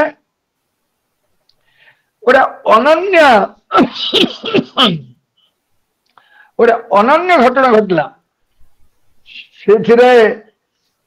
तक्षणे सरोवर जले सहस्रे कन्या एक मिले सरोवर जलू हजारे दासी जो दासी माने कि देवहती ठारू आहुरी सुंदरी दिशा आहरी भूषण बसन परिभूषारे आभूषिता से मान भाया हजारे दासी आसीगले आसिक जोड़ हस्त हो देवती प्रणाम देवहती को प्रणाम करी कहले माँ आदेश दिंतु कौन करू ये चकित हो जाउछंती तांका मन भीतर आसी निश्चित भाव में एटा कहबार अर्थ है मोर स्वामी तप बड़ नहले मु किए आ ये हजार हजार दासी किए तापर कन्या उठी जल तटे देवहूतिर निकटे कपाले दे निकर इत्यादि कहले कौन करू दिव आज्ञा बोलिक कहले हेमंत कही कन्या गण से देवहूतिर चरण तक्षण नमस्कार करी सर्वे होइले परिचारी ताप सहित नमस्कार करी समस्ते परिचारी भाव में दासी भाव में खटिले तापरे से माने सुगंध तांकर अंगरे बोलिले आनंद रे हुलहुली देले स्नान कराई पुण्यनिरे मंडिले नाना उपहार नूतन वस्त्र जुग देले विविध अलंकार तुले अमूल्य माल रत्नपंथी चंद्रकिरण झटकंती अन्न व्यंजन षड़रसे भोजन कराई हरसे सुबास जले आचमन कराई सुमुख बसन देखो सुबास बड़े जले आचमन खाइले तो पीले सरस्वती नजर तो जल थिला किंतु सुबास जल आचमन कहवार तात्पर्य है पार्टी दुर्गंध जमी बाहर बनाई भगवान पूजा कले मुखवास तांबूलम दद्यात विष्णु को मध्य तांबूल दि जाए तेणु निजर देवहूति मुखर बास जो सुबास आसो से भाया विभिन्न भाव सजेले एवं विभिन्न प्रसाधन कले अंगे लेपिले से आनंदे दुर्बा अक्षत गंध आनी आशीष कन्यागणे भणी ये सब रूपे कामिनी जन्म हुए अमूल्य देखले बर्तमान देव उद्यान सब बुलेले से देव उद्यान कौन सब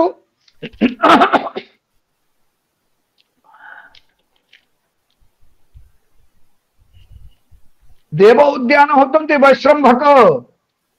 सुरसन नंदन पुष्पभद्रा चैत्र रथ एवं मान सरोवर ये सबू से बुलेले एटा करिवार अर्थ है जो धर्मपत्नी को सी संसार कर्म रे अग्रसर होवापाई गृहस्थ धर्म रे अग्रसर होवापाई मानसिक भाव में प्रस्तुत कर सबु किसी अंग प्रत्यंग तांकर वेशभूषा मानसिकता सबुटा को देखा हूँ स्वामी कर्तव्य स्वामी केवल निजर भोगलालस स्त्री को आने ना स्त्रीर मन स्वामीर मन से भाया हेबा उचित तेणु वर्तमान से समस्त को समस्त उद्यान मान को बुले बुले सबू तीर्थ क्षेत्र बुले आनिले एवं विभिन्न पर्वत गुड़ाक बुलेले मेरु पर्वत को देखाइले एवं एमंते दशाधिक भ्रमे पथिक प्राय पथश्रमी पुणी मिले निज घर गृहस्थ धर्म व्यवहार देखु एते गुड़ाए चारिपटे तीर्थाटन देव उद्यान तीर्थक्षेत्र विभिन्न पर्वत मान सरोवर इत्यादि जहाँ किसी थिला विश्व रे सबू देखे देखे आनी आनी करी शेष रे पुणी फेरी आसिले कोठी के निजर आश्रम को जो आश्रम रे कि से कामक विमान टाकू तांकर आश्रम काम कला आश्रम होगी से रहा कामक विमान को से एपट सेपट फेरेले ना कौन करे आसिक वर्तमान तांकर इच्छा है जे स्त्री को से तांकर संतान जो इच्छा थिला से स्त्री को से संतान प्रदान करेंगे संतान प्रदान करने सी कौन कले ये गोटे विराट जिनिस स्वामी एवं स्त्री पति एवं पत्नी मन भितर जो भाया भावना सृष्टि हो से भली संतान ही जन्म ग्रहण करेंगे जदि उन्मत्तता थिबो ताले संतान निश्चित भाव में उन्मत्त हम जदि विष्णु का प्रति भक्ति थिबो ताले विष्णु भक्त संतान हम तेणु एठी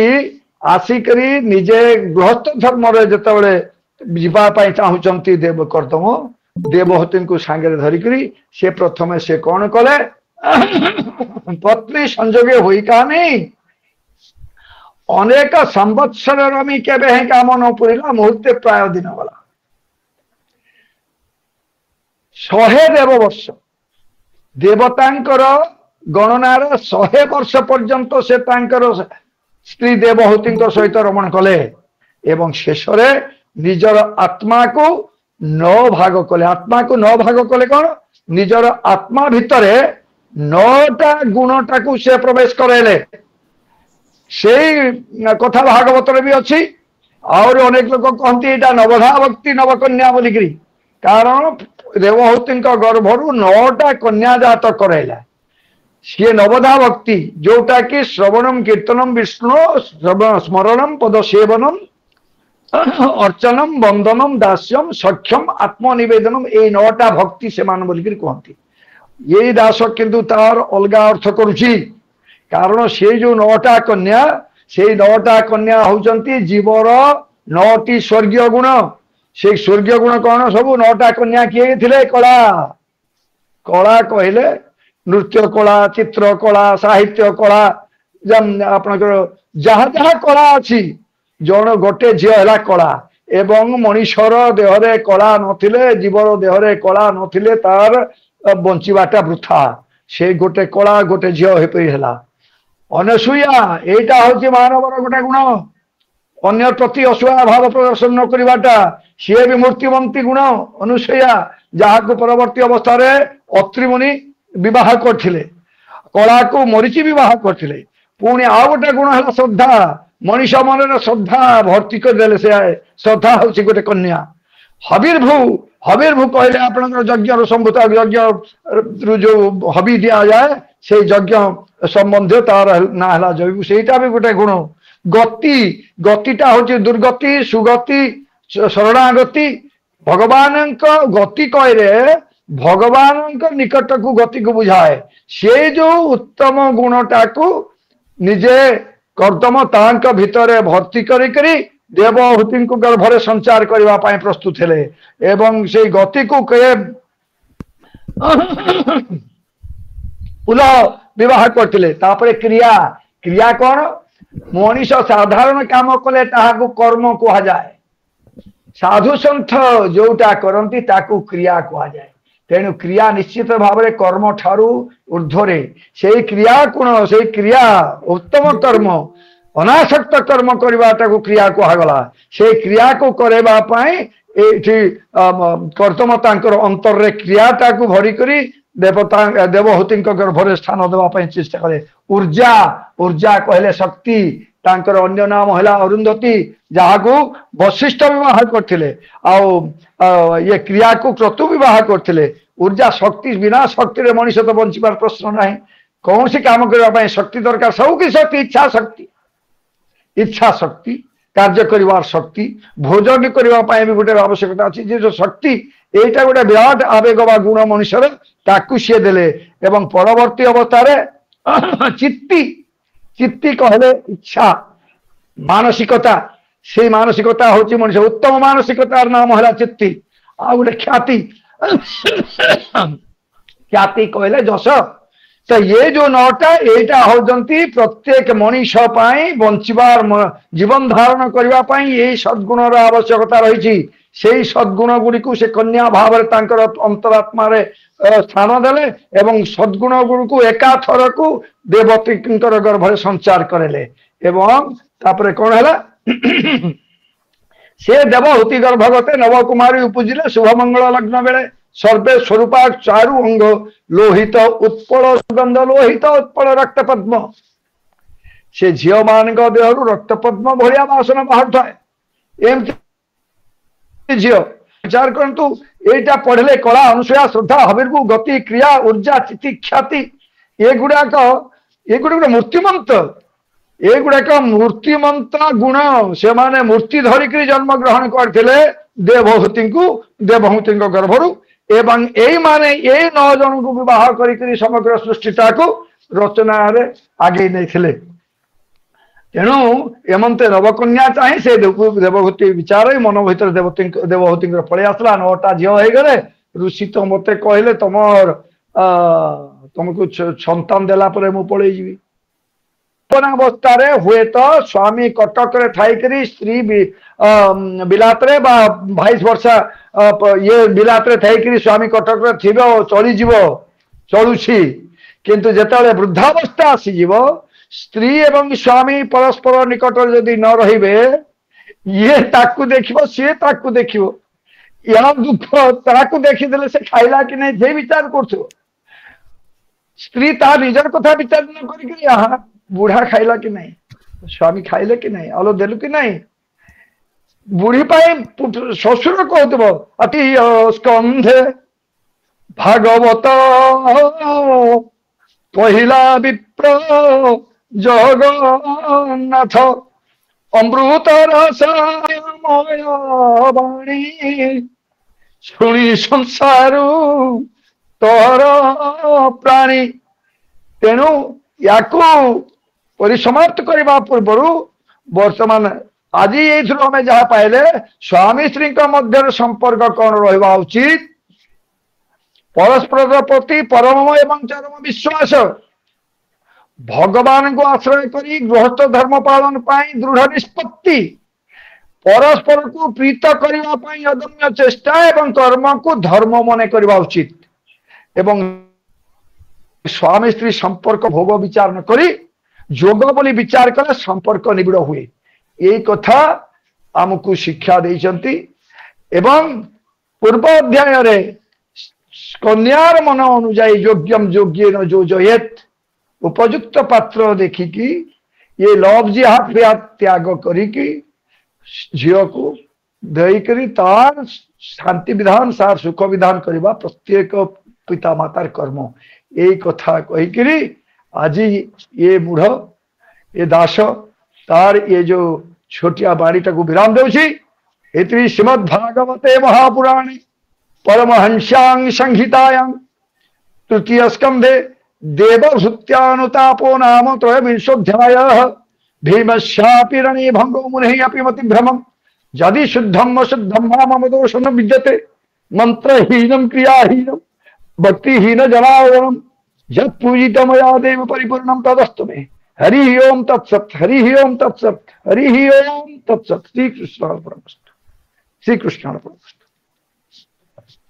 आमंत्रण करी ओडिशार जड़े विशिष्ट कथाकार ओडिशार जड़े विशिष्ट कथाभ्यास पंडित प्रवाचक श्री जगन्नाथ रथयात्रार धारा विवरणी प्रदान करुवा पंडित जी डॉक्टर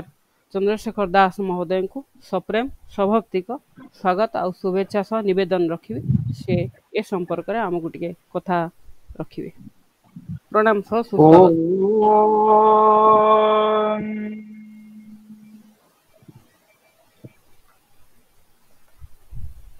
ध्यात्वा पोतं भवाब्धे गुरुपद जुगलं मोक्षदं वासुदेवं विघ्नघ्नं विघ्नराजं वरद वरमजं कालबीजं दिनेशं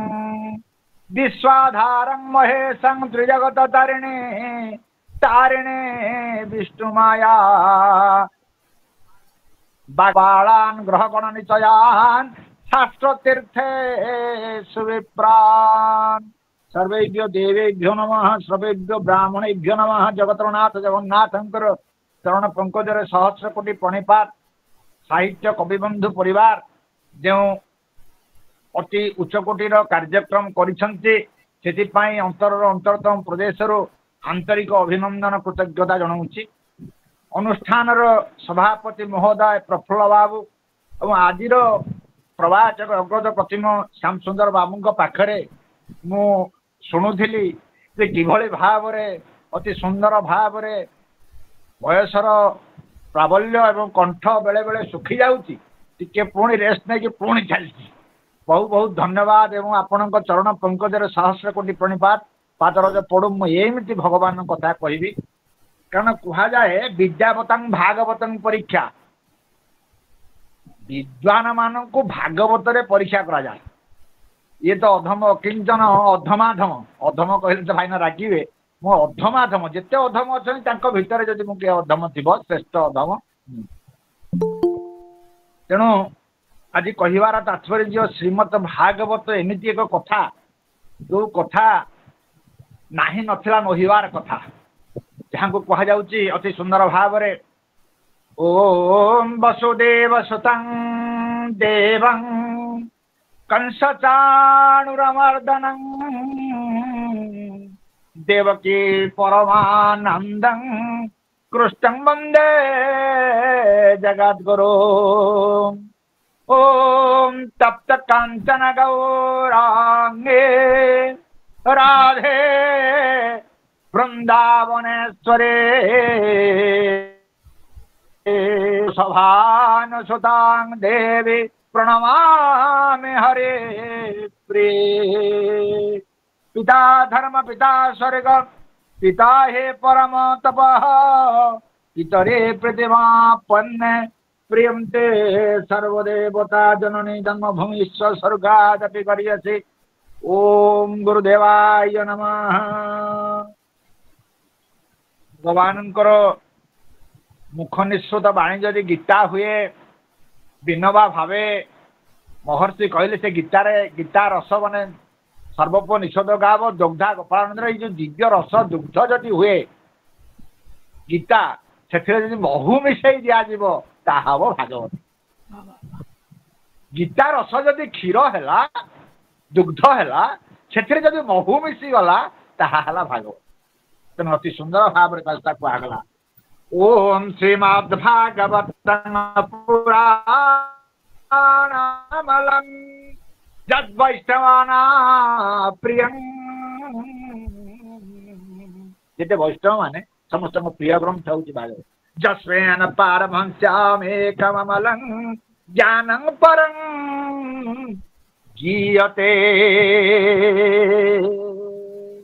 तत्र ज्ञान विराग भाव सहित नैष्कर्म्यमावेशकृतं तत्शृणन् ताको शुणिमा तत्शृणन् विपठन् विचारण परो भक्त्या विमुच्ये नरः भक्त्या विमुच्ये नरः। निर्दोष जदि आम देखा अहोभाग्य बेसी समय मु कहीपरि आपणकर पद्मनाभ अच्छी बाबू कहे आज दिन सारा राधांकर जन्मोत्सव अभिषेक दर्शन रे मोर प्राय सबू नेट सरी आसला 90% सरीगला 10% अच्छी बोली सूचना देदेला। तेणु आम ये भागवत हूँ निर्दोष ग्रंथ अनेक ग्रंथ रे आम दोष थिबा देखिबा किंतु श्रीमद भागवत दोषहीन दोष शून्य आउ यह वैष्णव मानकर अति प्रिय ग्रंथ। जिते वैष्णव अच्छा भागवत ही शुणती ज्ञान करती विचारण करती एवं आलोचना करती आउ एथिरे पारमहंस्या पवित्र श्रेष्ठ ज्ञान गायन कर ज्ञान वैराग्य भक्ति ये तीन टा जिन आप देखिए ज्ञान वैराग्य आ भक्ति जो नवदा भक्ति कथा कहते नवकन्या कथा कहते ये नवदा भक्तिर कथा हो ये भक्ति प्रिय माधव ये माधव प्रिय हूँ भक्ति। तेणु यही कथा वर्णना कर श्रीमद भागवत भाषार सरलता से भाव जो श्रीमद भागवत संस्कृत भागवत रचना करथिले व्यासदेव से अति तार उपाख्यान जदि कहवा अष्टादश पुराण भितर 17 पुराण रचना कला परे जेते बड़े विमर्श भाव बसंती व्यासदेव व्यासाय विष्णुरूपाय व्यासरूपाय विष्णवे नमो वैब्रह्म वासिष्ठाय नमो नमः अचतो वदनो ब्रह्मा दिबाहूर परो हरि अभाल लोचन शंभोर भगवान बादरायण ये जब बसी आई विमर्श भाव लोकर मनीषर यही संक्षिप्त शरीर संक्षिप्त बयस भितर से केते बड़े समय पाइब यही बड़ बड़ ग्रंथ को पाठ कर बुझापी जिते विमर्श भाव बसी नारद महर्षि आसी पहुंची व्यासदेव पाखे एवं कही आपण सर्वश्रेष्ठ आपण गोटे काम करते ना इतने पुराण पढ़ापी मनुष्य पाखे समय ना बयस ना धैर्य ना तेरे एक अद्भुत ग्रंथ रचना करंतु जो ग्रंथ पुराण ममलम निर्मल पुराण हम निर्दोष पुराण हम ये जिते पुराण अच्छी अष्टादश पुराण अच्छी से पुराण समस्त तथ्य यही ग्रंथ भितर लुकायित हो रहिबो जे पढ़िबो से समस्त पुराण को पढ़िबार सौभाग्य पढ़िबार पुण्य प्राप्त है। ଅହୋ ଭାଗ୍ୟ ବ୍ୟାସଦେବ ତାହାକୁ ରଚନା କଲେ। ମୁଁ ସିଆଡ଼କୁ ଯିବିନି। ଏ ଶ୍ରୀମଦ ଭାଗବତର କଥା ପରମ ରହସ୍ୟର କଥା। ଏ ରହସ୍ୟକୁ ଉଦ୍ଘାଟନ କୋଉମାନେ କରନ୍ତି ନା ଯୋଉମାନେ ନିଜ ଜୀବନର ସମସ୍ତ ଶରୀର ଭିତରେ ସମୟକୁ ଦେଇ ଆତ୍ମସ୍ଥ ହୁଅନ୍ତି। କେମିତି ଆତ୍ମସ୍ଥ ହେବେ? ଅତି ସୁନ୍ଦର ଭାବରେ କୁହାଗଲା ଯେ ଇଏ ଗ୍ରନ୍ଥ ଯିଏ ଶୁଣେନି ସେ କାନ ନୁହେଁ, ସେ କଣ ଏକ ଗହ୍ୱର ସହିତ। ଯେଉଁ ଜିହ୍ୱା ଏ ଭଗବାନଙ୍କର ଭାଗବତକୁ ଗାନ କରେନି ସେ ଜିହ୍ୱା ନୁହେଁ, ତାହା କଣ ନା ବେଙ୍ଗର ଜିଭ ସଦୃଶ। ସେ ଶ୍ଲୋକ ଆପଣ ଶୁଣିଥିବେ। ଯୋଉ ହାତ ଆପଣଙ୍କର ଏ ଭାଗବତର କଥାରେ ବିମୁଗ୍ଧ ହେଇନି, ଭଗବାନଙ୍କ କାର୍ଯ୍ୟରେ ନିପୁଣ ହେଇନି, ଯେତେ ସୁନା ଅଳଙ୍କାର ସେ ହାତରେ ଲାଗିଥାଉ ସେ ହାତ ନୁହେଁ, ସେ ଶବର ହାତ ସଦୃଶ। ଯାହାର ନାସା ଭଗବାନଙ୍କର ସେଇ ଚରଣ ତୁଳସୀରେ ବିମୁଗ୍ଧ ହେଇନି, ଆତ୍ମସ୍ଥ ହେଇନି, ସେ ନାସା ନୁହଁ। ଯାହାର ଆଖି ଭଗବାନଙ୍କର ଦୃଶ୍ୟ ଭଗବାନଙ୍କର ଚିତ୍ରରେ ସ୍ମୃତ ହେଇନି, ସେ ଆଖି ନୁହଁ। ଭାଗବତର କଥା ଭାଗବତରେ ସୁନ୍ଦର ଭାବରେ ଶ୍ଲୋକରେ ବର୍ଣ୍ଣନା କରାଯାଇଛି। ଯାହାର ମସ୍ତକ ଭଗବାନଙ୍କର ଚରଣ ପଙ୍କଜରେ ଲାଗିନି, ସେ ମସ୍ତକ ନୁହେଁ, ଏକ ବୋଝ। ଯାହାର ହୃଦୟ ଭାଗବତ ଶୁଣିଲା ବେଳେ ଯଦି ଲୋତକାତ୍ମୁତ ହେଇନି, ଭାଗବତ କହିଲା ବେଳେ ମୁଁ ଆଜି ଦେଖୁଥିଲି କନ୍ୟା ଯେତେବେଳେ ଦାନ ହେଉଥିଲା ସେତେବେଳେ ପାଟି ଆଫା ଆଫା ହେଇଯାଉଥିଲା ଶ୍ୟାମ ଭାଇଙ୍କର। ଏଇ ତ ଭାବରେ ଯଦି ହୃଦୟ ବିଗଳିତ ହେଇନି ତାହା ଲୌହ ସଦୃଶ। ତେଣୁ ଭାଗବତ ଏଭଳି ଏକ ଗ୍ରନ୍ଥ ଆମ ଜୀବନକୁ ଉତ୍ସର୍ଗୀକୃତ କରିବା ପାଇଁ, ସୁମାର୍ଗରେ ନେବା ପାଇଁ ମା କହିଲା ପରେ ଅତି ବଡ଼ି ଜଗନ୍ନାଥ ଦାସ ପରମ ପୂଜ୍ୟ ବନ୍ଦନ କରୁଛି ତାଙ୍କର ଆଜି ପବିତ୍ର ଦିବସ ରାଧାଷ୍ଟମୀ। ରାଧା କୃଷ୍ଣଙ୍କର ମିଳନ ମୂର୍ତ୍ତି ହେଉଛନ୍ତି ଜଗନ୍ନାଥ ଦାସ। ଅତି ସୁନ୍ଦର ଭାବରେ ଯାହାଙ୍କୁ ମହାପ୍ରଭୁ ଚୈତନ୍ୟ ଅତି ବଡ଼ି ଉପାଧି ଦେଇଥିଲେ, ସେଇ ବଟ ଗଛ ମୂଳରେ ବସି ବଟ ଗଣେଶଙ୍କୁ ପ୍ରାର୍ଥନା କରି ଏଇଭଳି ଏକ ଅଦ୍ୱିତୀୟ ଗ୍ରନ୍ଥ ରଚନା କଲେ ଯେ ପ୍ରତ୍ୟେକ ଗାଁରେ ସେଇ ତାଳପତ୍ର ପୋଥିରେ ଭାଗବତ ଗ୍ରନ୍ଥ ରଚନା କରାଯାଇ ପ୍ରତ୍ୟେକ ଗାଁରେ ଶୋଭା ପାଇଲା। ଦୀପର କ୍ଷୀଣ ଆଲୋକ ଶିଖା ଭିତରେ ଭାଗବତ ଗ୍ରନ୍ଥର ପଠନ ଭିତରେ ଇଏ ଓଡ଼ିଆ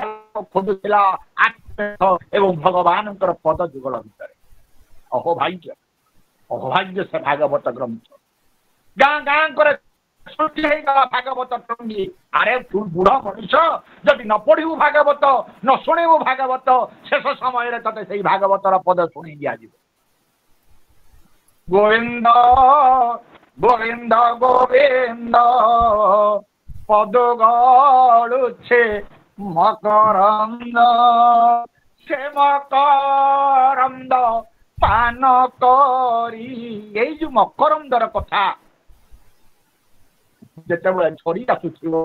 ଭାଗବତର ସେଇ ପଦ ଗୁଡ଼ିକ ହୃଦୟରେ ଏକ ଅନିର୍ବଚନୀୟ ଭାବ ସୃଷ୍ଟି କରୁଥିବ। କୋଉ ଭାବ ସୃଷ୍ଟି କରୁଥିବ? ଆଜି ଆମେ 40 ଜଣ 50 ଜଣ ଏଇ ଗ୍ରୁପରେ ଅଛନ୍ତି। ଯେତେବେଳେ ଗୋଟେ କଂସାରେ ବାଜିବ, ହଜାର ହଜାର କଂସାରେ ବାଜିବ, ମାଟି ପାତ୍ରରେ କେବେ ହେଲେ ଶବ୍ଦ ବା ଝଙ୍କୃତ ବା କମ୍ପନ ସୃଷ୍ଟି ହବନି। ହୃଦୟ ଭିତରେ ଭାବ ସୃଷ୍ଟି ହବ। ଆଜି ଶ୍ୟାମ ଭାଇ କହିଲା ବେଳେ, ସେ କନ୍ୟା କଥା କହିଲା ବେଳେ, ପୁତ ନାମକ ନରକରୁ ଉଦ୍ଧାର କରିବା ପାଇଁ ପୁଅ ଟିକେ ଆବଶ୍ୟକ ବୋଲି କହିଲା ବେଳେ ମୋର ମନେ ପଡ଼ିଯାଉଥିଲା, ଗୋଟିଏ ନରକ ଧରିବା ପାଇଁ ପୁତ୍ର ଲୋଡ଼ିଥାନ୍ତି ଜଣେ, ସେହି ପୁତ୍ର ଯଦି କୁପୁତ୍ର ହୁଏ କୋଟି ନରକକୁ ଟାଣେ।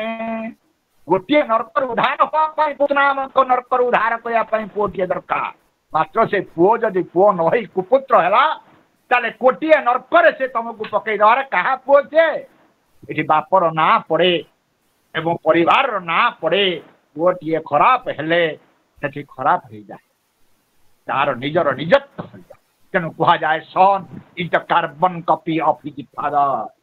ସନ୍ is the carbon copy of his father. ଅତି ସୁନ୍ଦର ଭାବରେ କପିଳ ଜନ୍ମ ହେବେ, ସେଇ ତାପରେ ଆମେ ଆସିବା ସେ ଭିତରକୁ। ମୁଁ ସିଆଡ଼େ ଯିବିନି। ଆମର MA ପାଠରେ ଭାଗବତ ଥିଲା। ମତେ ନନା ପଚାରିଲାରେ ଭାଗବତ ତମ କୋର୍ସରେ ରହୁଛି? ମୁଁ ହଁ। ନା କଣ କୋର୍ସରେ ରହୁଛି? କୋଉ ଭାଗବତ କଣ? ମୁଁ ରାସ ପଞ୍ଚାଧ୍ୟାୟୀ। ଆପଣ ଦଶମ ସ୍କନ୍ଧର 29 ରୁ 33 ଏଇ 5ଟି ଅଧ୍ୟାୟ ଆମ ଭିତରେ ଥିଲା, କିନ୍ତୁ ତାକୁ ଏଇ ପଢି ଦେଇକି ଆମେ ଭାଗବତରେ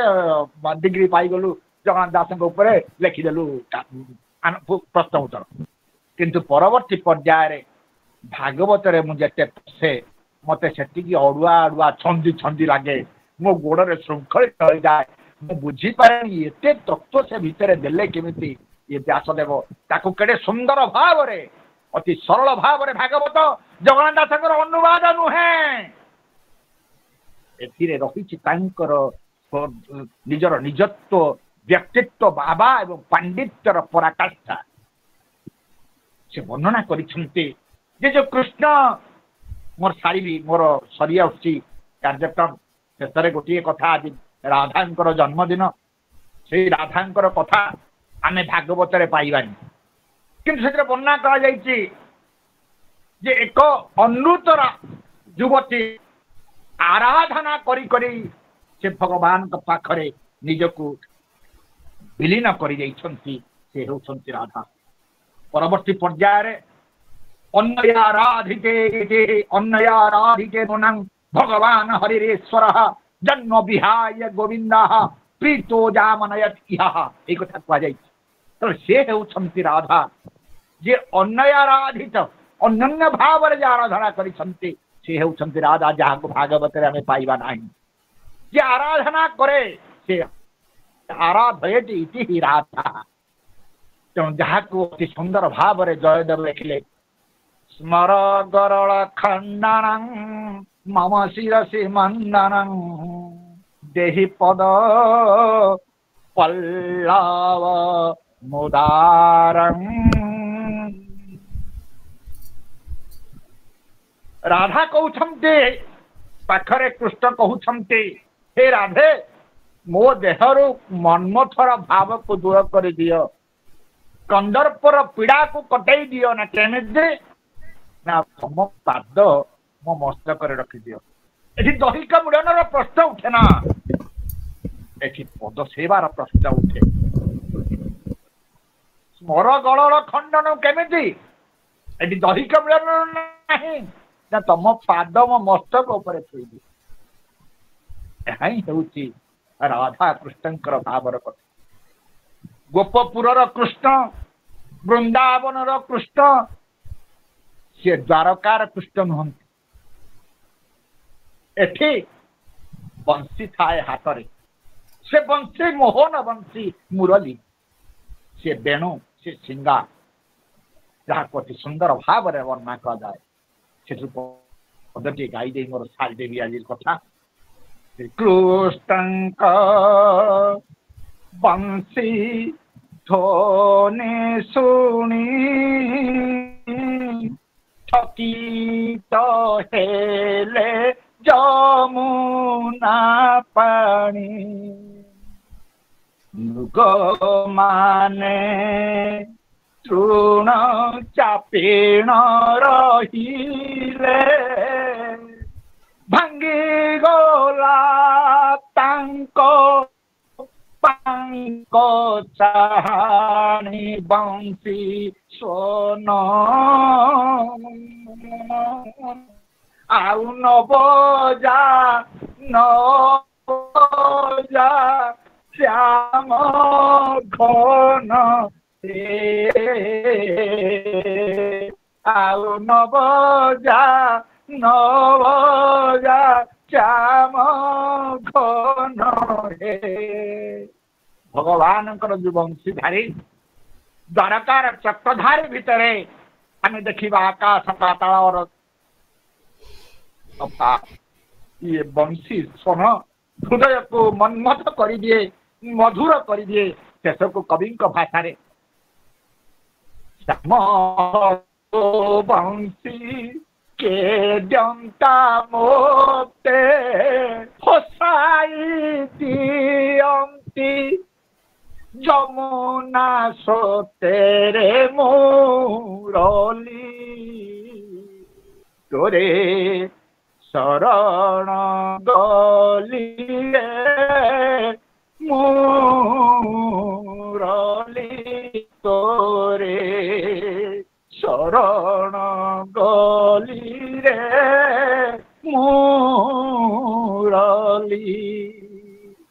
ଯୋଉ ବଂଶୀ ସ୍ୱନରେ ଗୋପୀମାନେ ବିମୁଗ୍ଧ ହୋଇଥିଲେ ସେଇ ବଂଶୀ ସ୍ୱନର ଏକ ସାର୍ଥକ ବାଙ୍ଗ୍ମୟ ରୂପ ହେଉଛି ଶ୍ରୀମଦ୍ ଭାଗବତ ପରମ ଶାସ୍ତ୍ର। ଆସନ୍ତୁ ସେଇ ବଂଶୀ ସ୍ୱନ ଭାଗବତ ଧ୍ୱନିରେ ଶ୍ରବଣରେ ଆମେ ଜୀବନକୁ କୃତାର୍ଥ କରିବା। ସମସ୍ତଙ୍କ ପାଖରେ ଭାଗବତ ରସ ପିପାସୁ ସମସ୍ତ ଭକ୍ତମାନଙ୍କର ପଦ ଧୂଳିକି କାମନା କରି ମୋର ବକ୍ତବ୍ୟକୁ ବିରାମ ଦଉଛି। ଜୟ ଜୟ ଜଗନ୍ନାଥ, ଜୟ ଜୟ ଜଗନ୍ନାଥ, ଜୟ ଜୟ ଜଗନ୍ନାଥ। ବହୁତ ବହୁତ ଧନ୍ୟବାଦ। ଆପଣଙ୍କୁ ଅଶେଷ କୃତଜ୍ଞତା ସହ ଆପଣଙ୍କୁ ପ୍ରଣାମ। ଯାହା ହଉ ଆପଣ ଆଜି ଆପଣଙ୍କର ନେଟ୍ ସରି ଆସିଛି